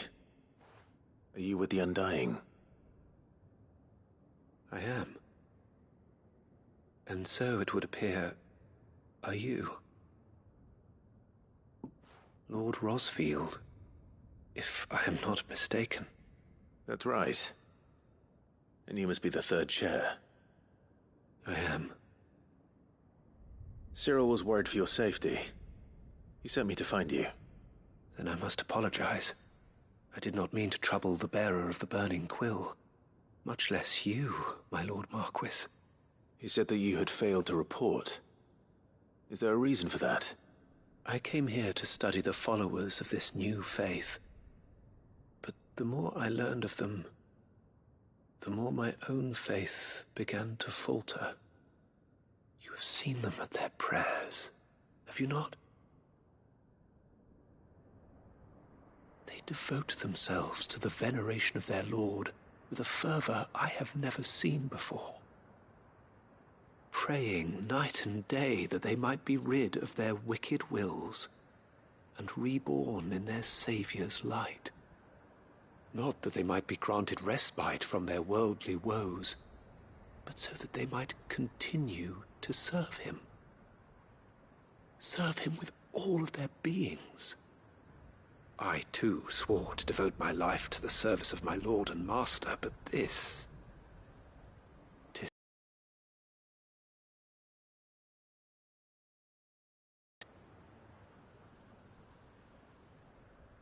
And so I would see it through to the end. See these people safe, that they might achieve their dream. That they might do their duty to their lord. Even if it should keep me from doing my duty to mine. You do understand what their dream is, don't you? I do, my lord. They would cast aside their wills and become a Kashik. I know that it may be hard to believe, but to these people, that is the very essence of salvation. Forgive me, my lord, but I must remain here. If you are to return to Master Cyril, I would consider it a great... Did you hear that, my lord? Something is happening. I'll go and find out what. Stay here.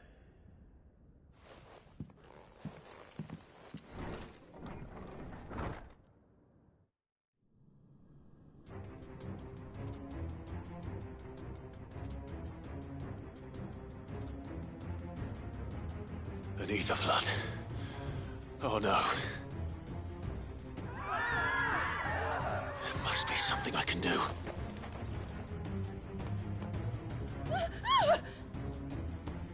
Echoes as well. Found her. Ready, brother?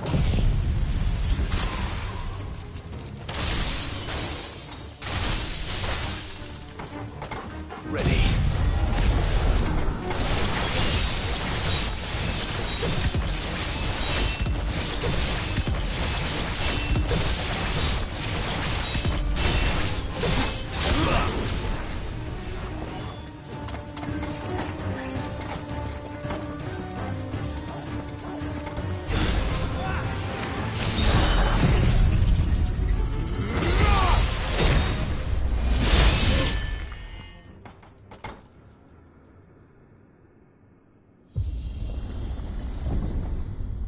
What now?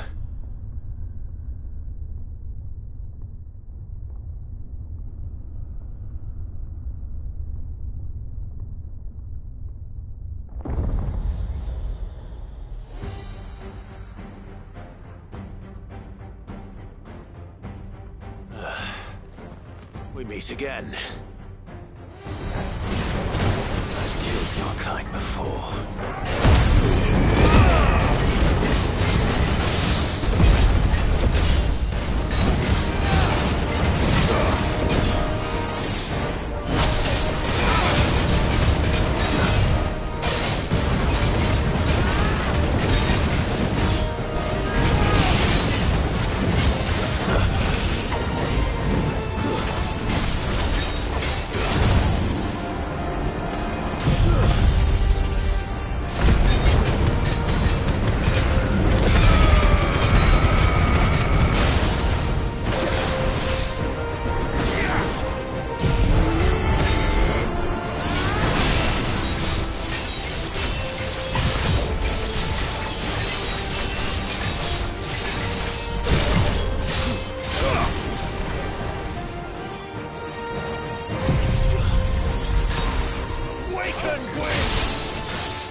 Damn it.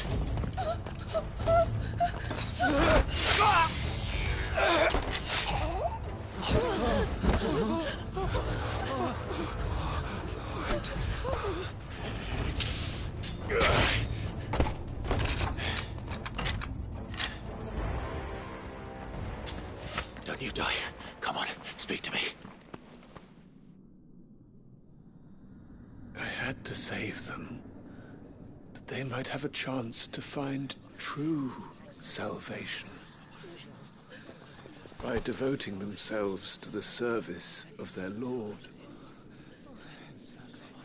Just as I did when the Undying plucked me from the gutter and gave me a cause to believe in. A duty to serve was everything to me, and I would not deny them that fulfillment, even if they must become a Kashik in order to achieve it. Forgive me, my Lord Marquis. I did not mean to trouble you with this. My findings. Could you deliver them to Master Cyril for me? Of course. Your duty will be done.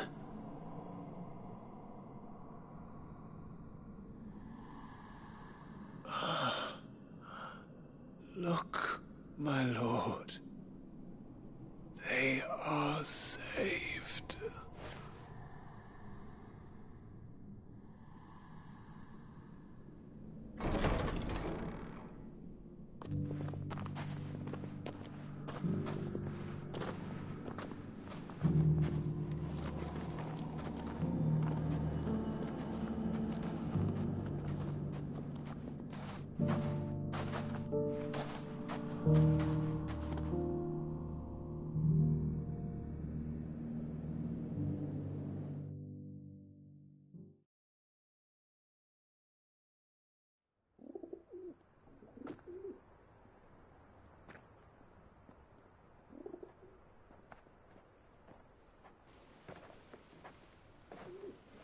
They are saved.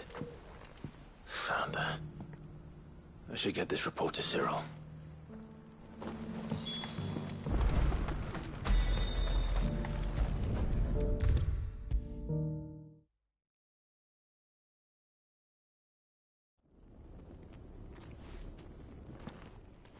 My Lord Marquis, welcome back. I am glad to see you hale and whole. I met with your third chair, Cyril. He bade me deliver his findings to you.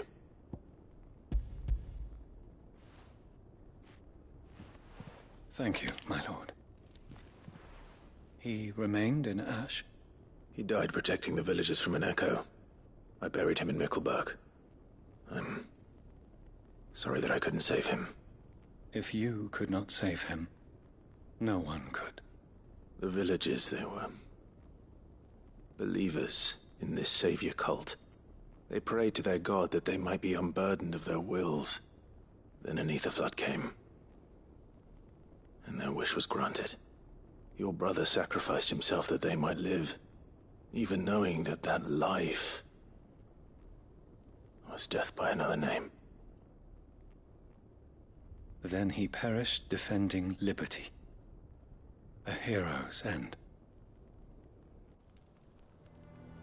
For the right to choose how one dies is no less sacred than the right to choose how one lives. Sid would agree. He wanted to build a world where people could die on their own terms. A noble ambition. To die for one's cause is the most perfect expression of one's faith. It matters not how misguided others might judge one's decision to be. Only that the decision is one's own. We live according to the teachings of our order. We believe in them, we protect them, and yes, we die for them. For better or worse, that is our creed.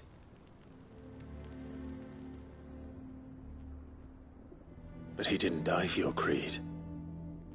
He died to save them, and you still believe that what he did was right? I believe that he believed it was. We of the Undying are not slaves, but willing servants. And this was his will, the ultimate expression of it. All right. I'd like to know this man's name, Cyril. To know the names of all the Undying who've fallen in the line of duty. They died serving my house. It's only right that I remember them. That is my duty. Of course. I shall fetch the Book of Martyrs at once.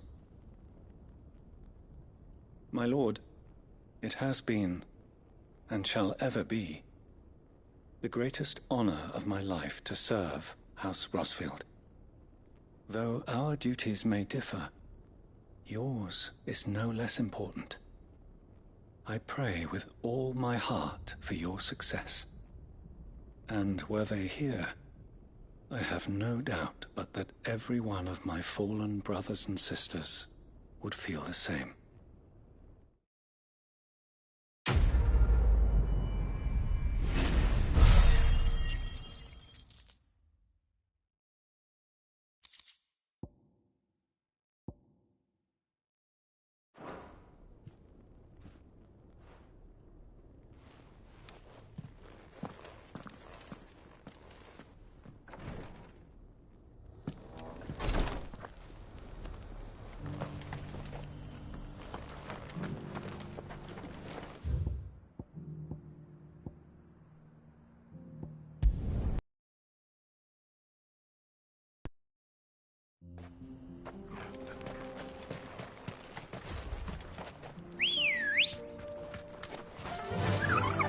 Fly, Ambrosia.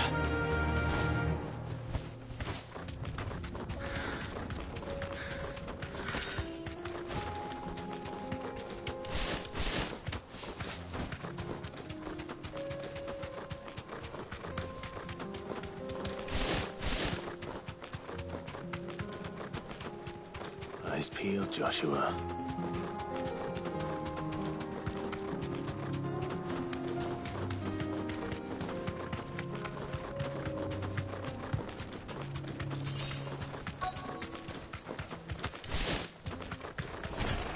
There it is. For House Rosfield.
the Heartstone? I expect Lady Goditha will know.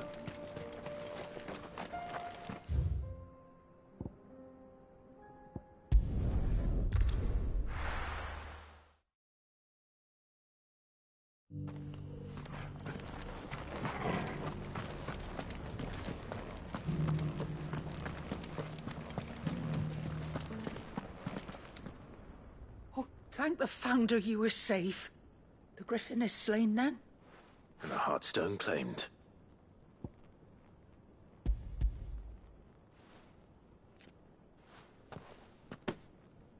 Yes.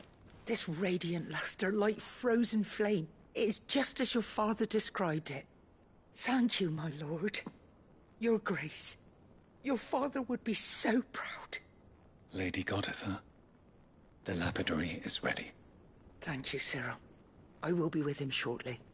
If you would excuse me, I shall have the stone cut and set forthwith.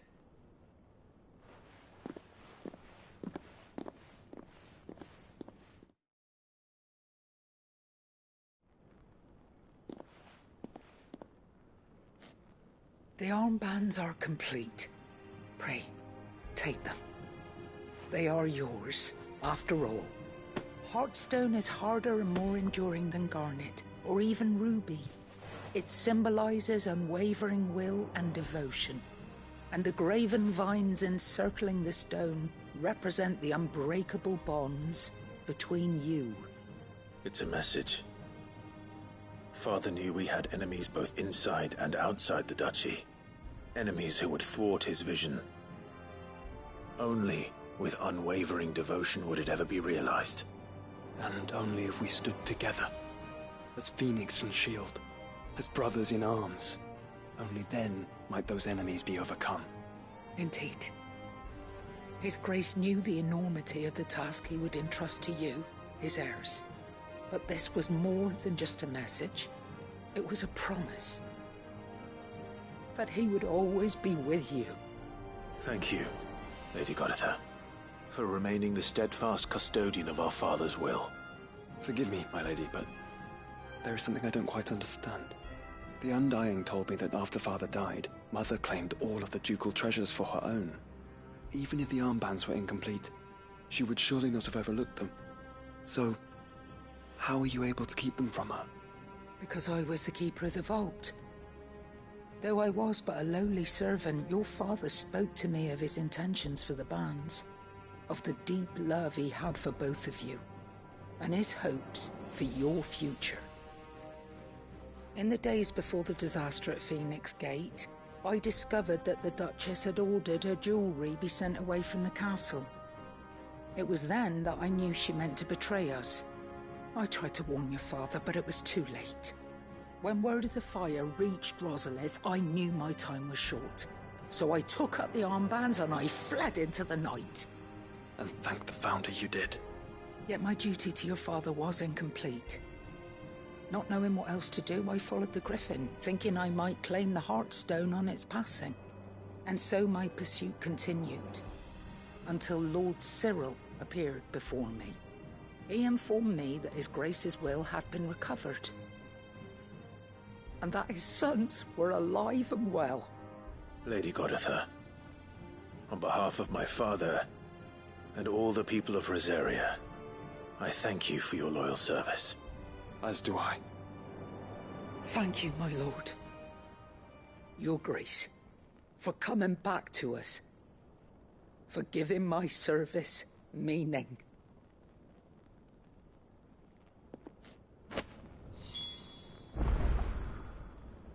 I remain your faithful servant, my lord.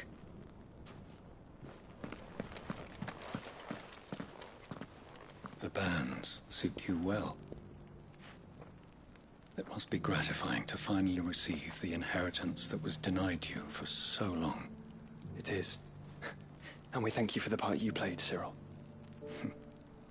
If you would permit me to play my part a little longer, might I suggest that you make your way to your father's memorial atop Hawk's Cry Cliff? Let him see that you have received his blessing, and that his vision lives on in you. I suppose it would be churlish not to. What do you say, Clive? Shall we pay father a visit? I think we should. I was hoping to be able to offer him my thanks before we left for Origin. Your father's helm is enshrined there. It has been since the day we recovered it from Phoenix Gate. I prithee claim it. For it too is a part of your inheritance, and I do not doubt that your father would prefer it in your hands than perched upon some lonely rock. Thank you, Cyril.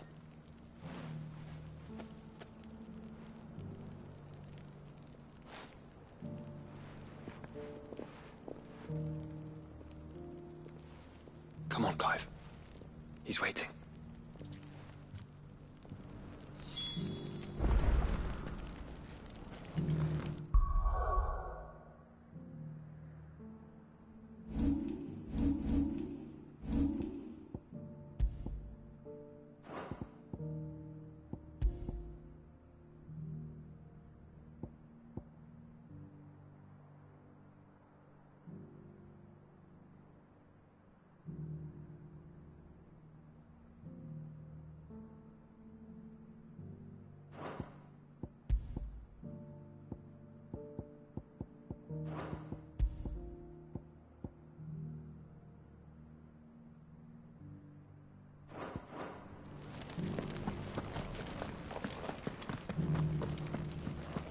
I remain your faithful servant, my lord.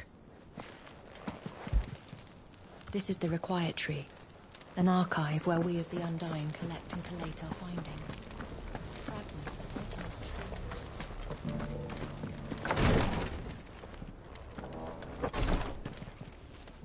My lord, I have the Book of Martyrs, should you wish to inspect it. I would. Thank you.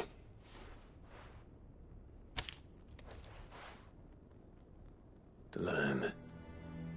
Kite. These aren't Rosarian names. I thought the Undying were drawn from the Duchy. We are, but our order works from the shadows. We choose new names that our origins might remain secret.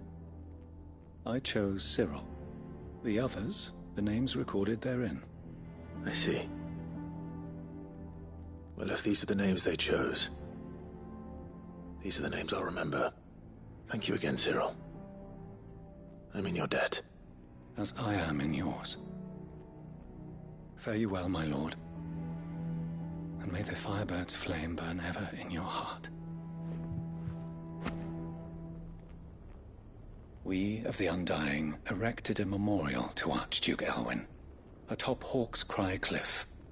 I am sure your father would be glad if you were to visit, and to see that you have received his gift at last. We of the Undying erect... The Third Chair's report is a treasure trove of information regarding the beliefs and traditions of the Circle of Malleus. Considering the Circle's connections to Ultima, it will...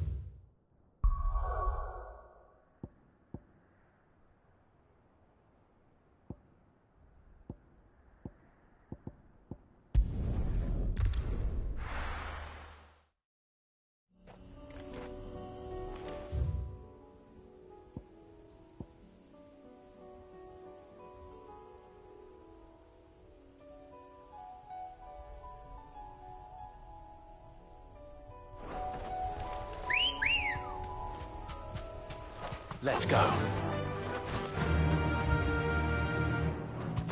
Unwavering will and an unbreakable bond. Do you really think we're strong enough? To save the world? Of course. To have overcome Father's political enemies? Of that I'm less certain. Especially knowing what we know now. What Mother was truly capable of. But perhaps these bands would have helped. Knowing he was with us would have made all the difference.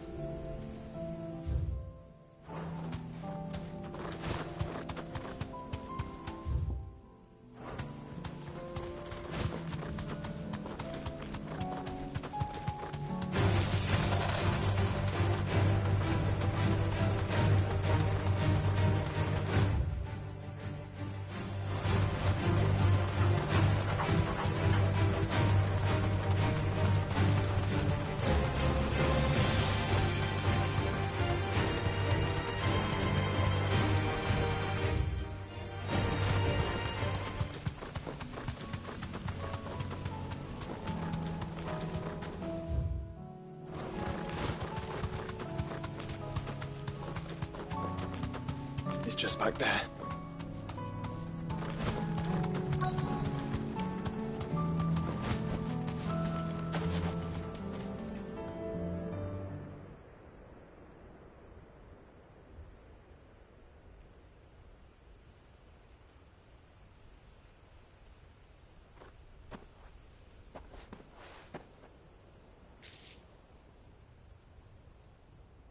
Father always fought for what he believed was right. It wasn't until that night at Phoenix Gate that I realized I had never fought for anything. I always had someone else to do the fighting for me.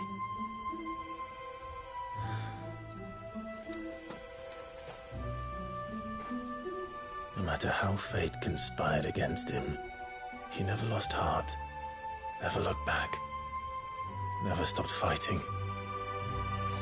To me, he was the greatest of men. And I've been trying to live up to his ideals ever since.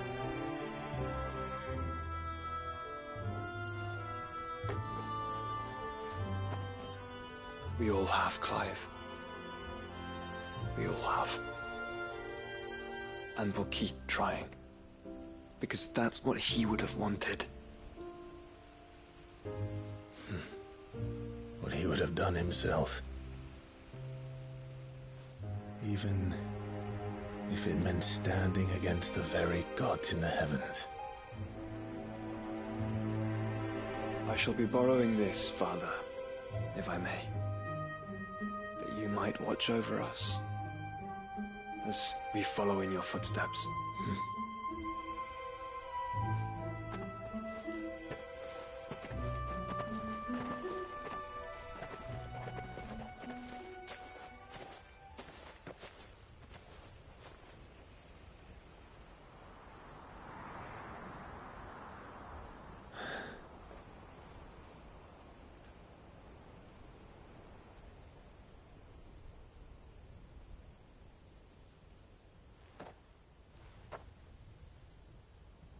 We won't lay you down.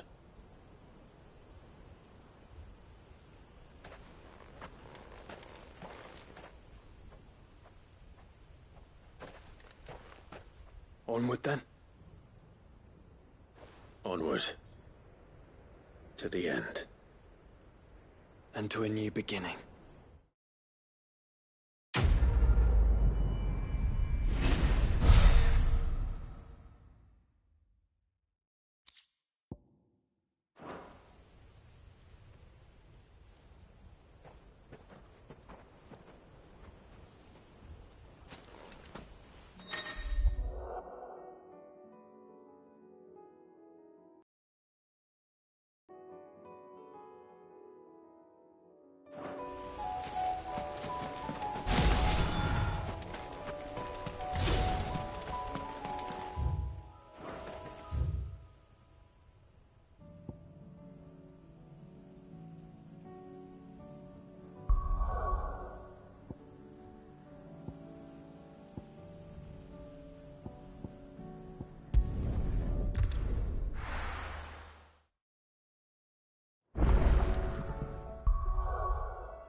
If Joshua's worried about Jill, I should go and speak with him.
Joshua, I read your message. You're right. Jill is different. I don't think I'd realized how different, but since we returned from Drake's spine, I've felt it more and more. I suppose it's not hard to imagine why. She doesn't think she belongs anymore. And that's why we need to remind her she is still one of us. To let her know that we still need her. Now more than ever. That you still need her. But how to do that? When last we were truly close, we were but children. Of course. Do you remember the time we accompanied Father on his annual tour of the Duchy? And Jill and I broke from the procession to ride up Man's Hill. To see the snow daisies, I remember. It was the first time Father had allowed us to join him. And when he realized you were missing, he had the entire retinue down to the pot boys combing the countryside. In the rain. A thunderstorm forced us to take refuge in a grove of oaks before we'd even made it halfway there. It was the Lord Commander who finally found us, and needless to say, he was none too pleased. Then it seems you and Jill have unfinished business. What do you say? Man's Hill. It's not that far. Oh, true. Though I suspect it is also much changed. Little in southern Rosaria remains as it was when we were children.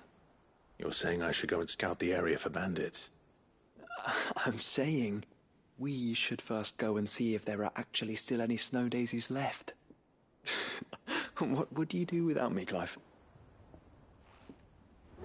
I can't say my travels ever took me back to Man's Hill. I'm curious to see how it has fared.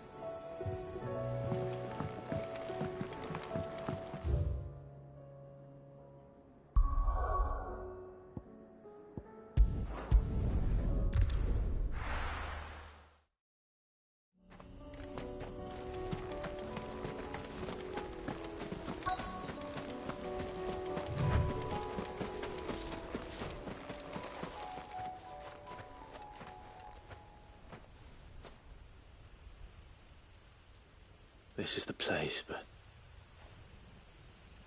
I'm sorry, Clive.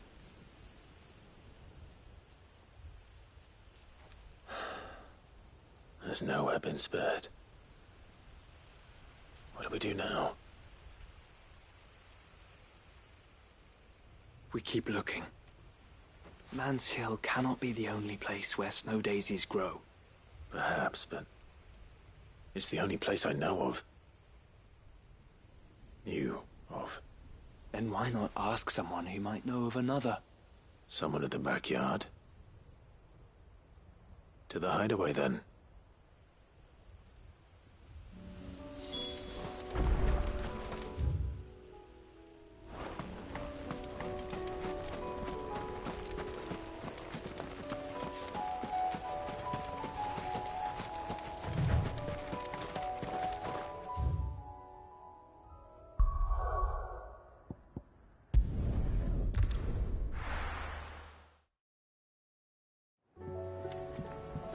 Let's hope one of the gardeners knows where to find snow daisies.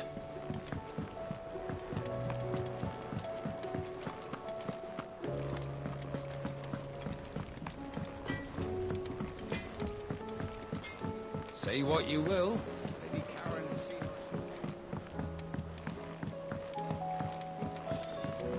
This should tide us over until the new moon.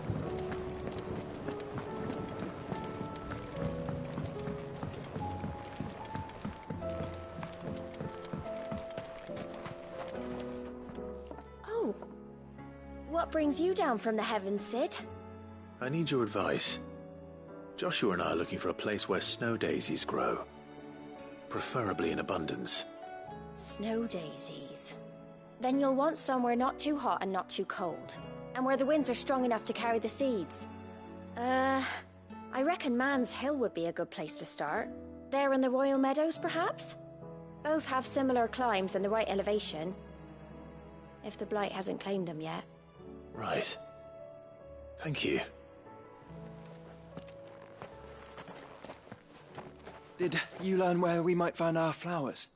The gardener here mentioned the Royal Meadows in Sambrak. The fields beyond Northreach.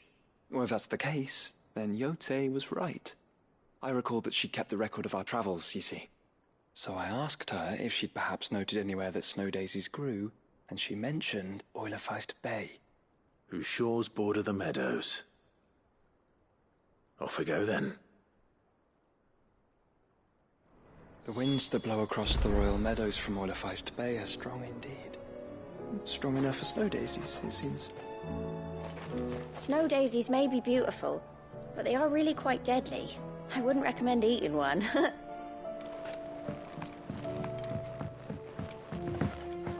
You needn't worry about the backyard, Sid. We're here, so you don't have to be.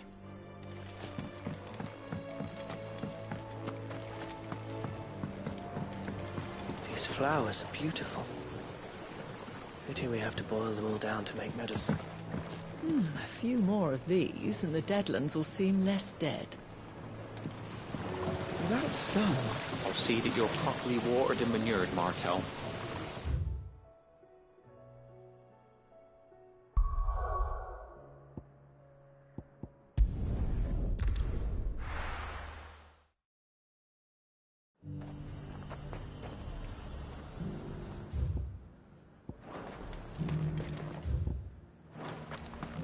And how might I help the garrison today? The garrison did away with posting guards here at the wall. Now any man...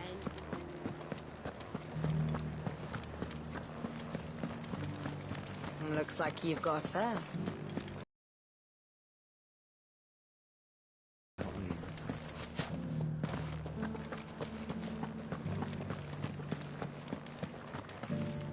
Are you here for conversation? For his part.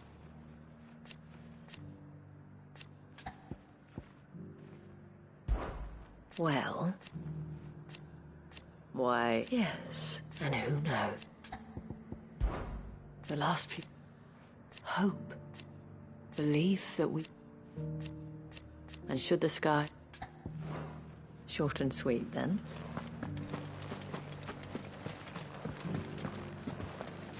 The garrison may have kept the whites from the walls.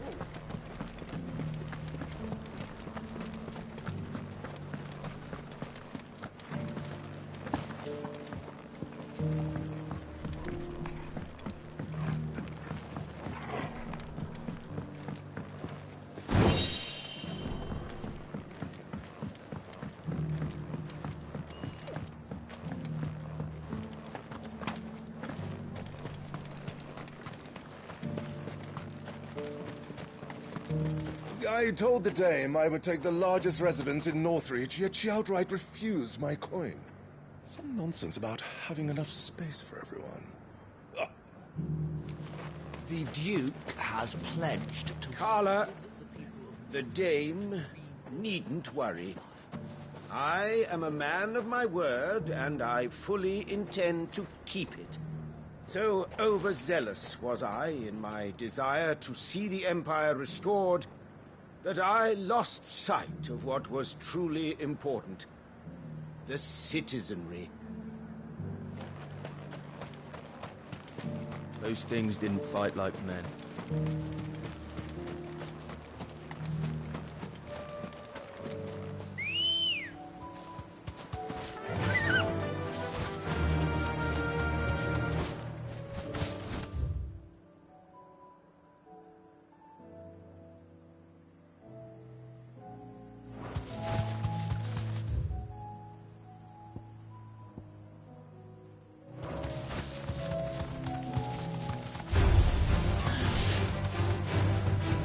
Meadows are vast.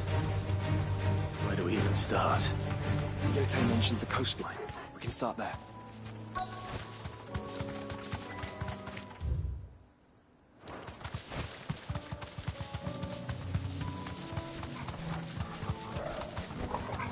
Caution, brother.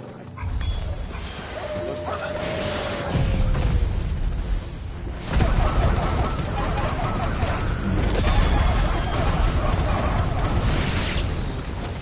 See them? I do. The flowers.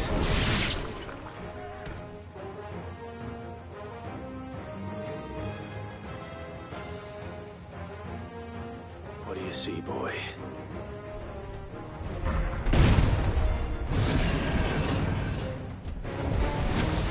Let's hope this is the last one. Only one way to find out.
That was harder than I expected.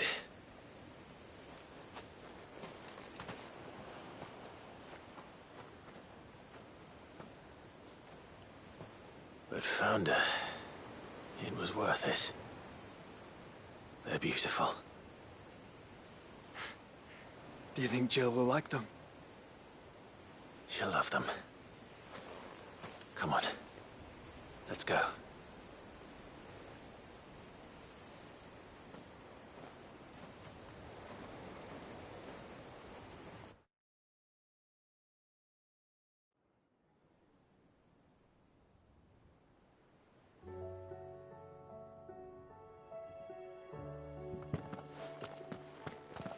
It appears my work is done. The rest, as they say, is up to you. Well, you and the skies. We wouldn't want another thunderstorm now, would we?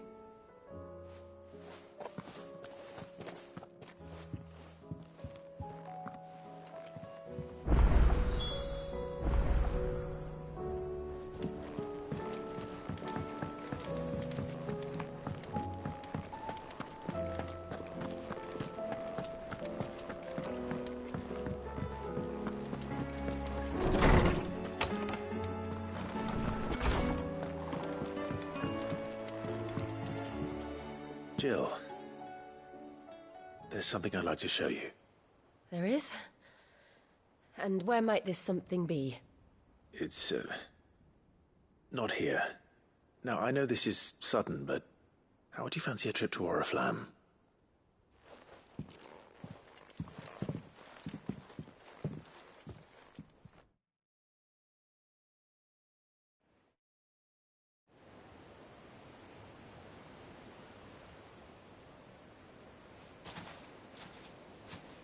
There are so many. This is what you wanted to show me.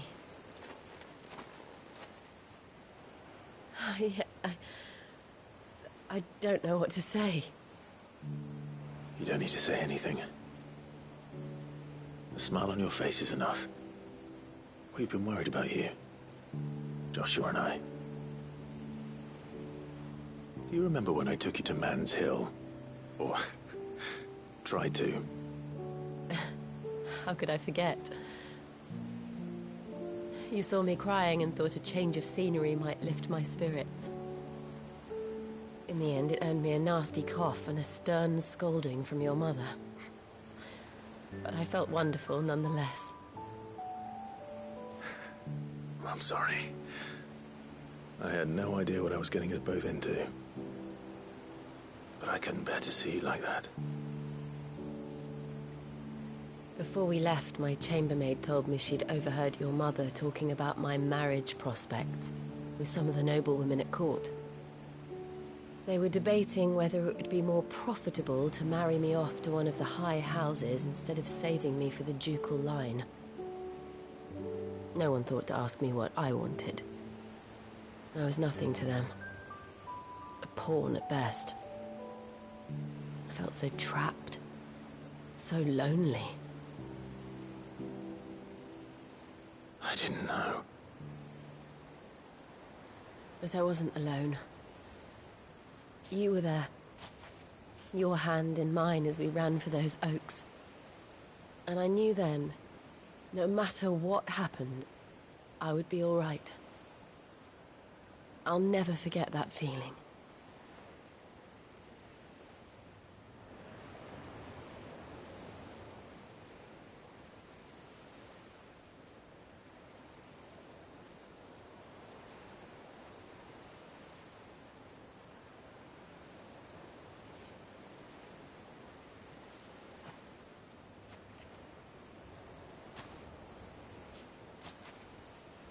Before we broke camp, the morning after the storm,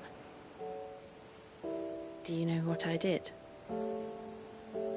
No? What? I slipped away from my governess to climb the tor. And from there I saw a sea of petals, all reaching for the sun. And I realized that no matter how terrible the night, dawn would always come.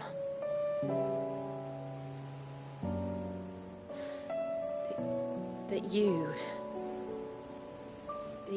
would always come for me. And you have. Again and again.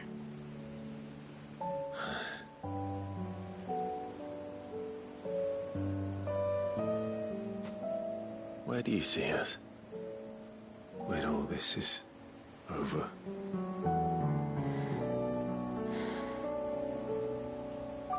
I don't know.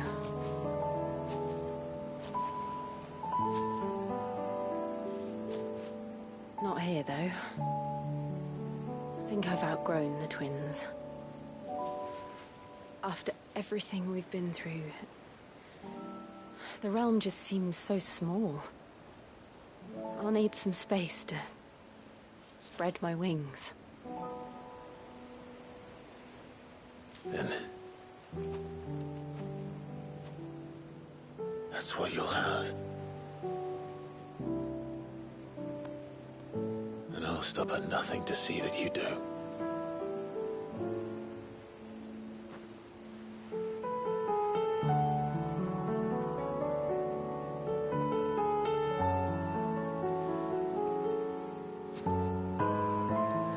I never was much good at garlands, but it'll have to do.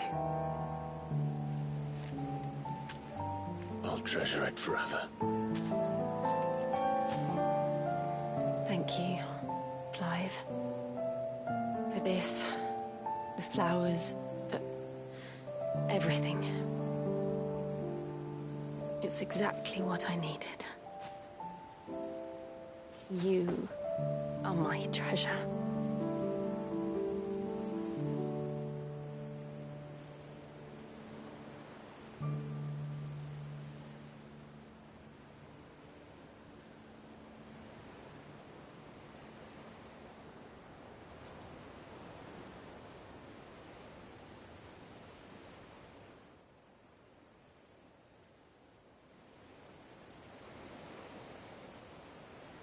We should probably be getting back. I expect the others are wondering where we are. You're right. There's still much to do. And we'll do it together.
Brother, I put Father's helm in your chambers.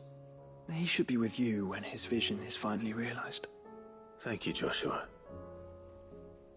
For everything. Don't mention it.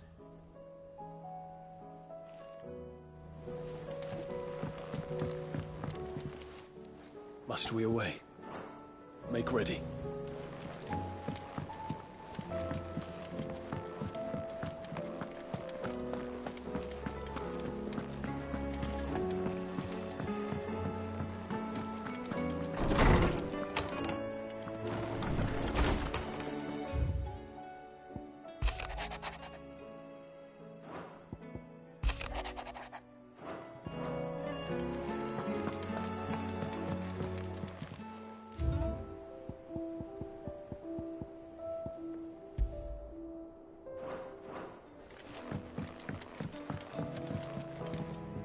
What's on your mind, Clive?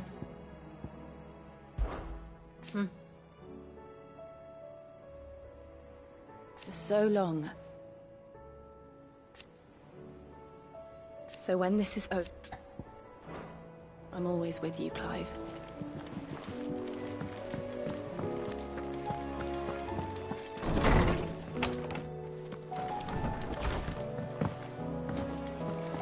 First the skies, then the crystal.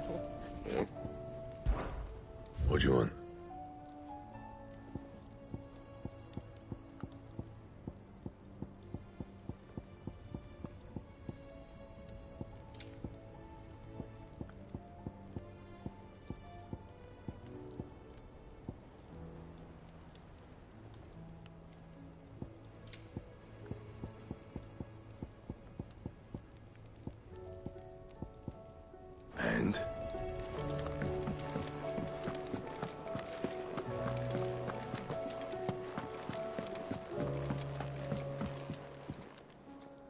Dave, my boy, do you know... 'Twas not your mother, but above all, and so you see. Well, don't do anything I wouldn't.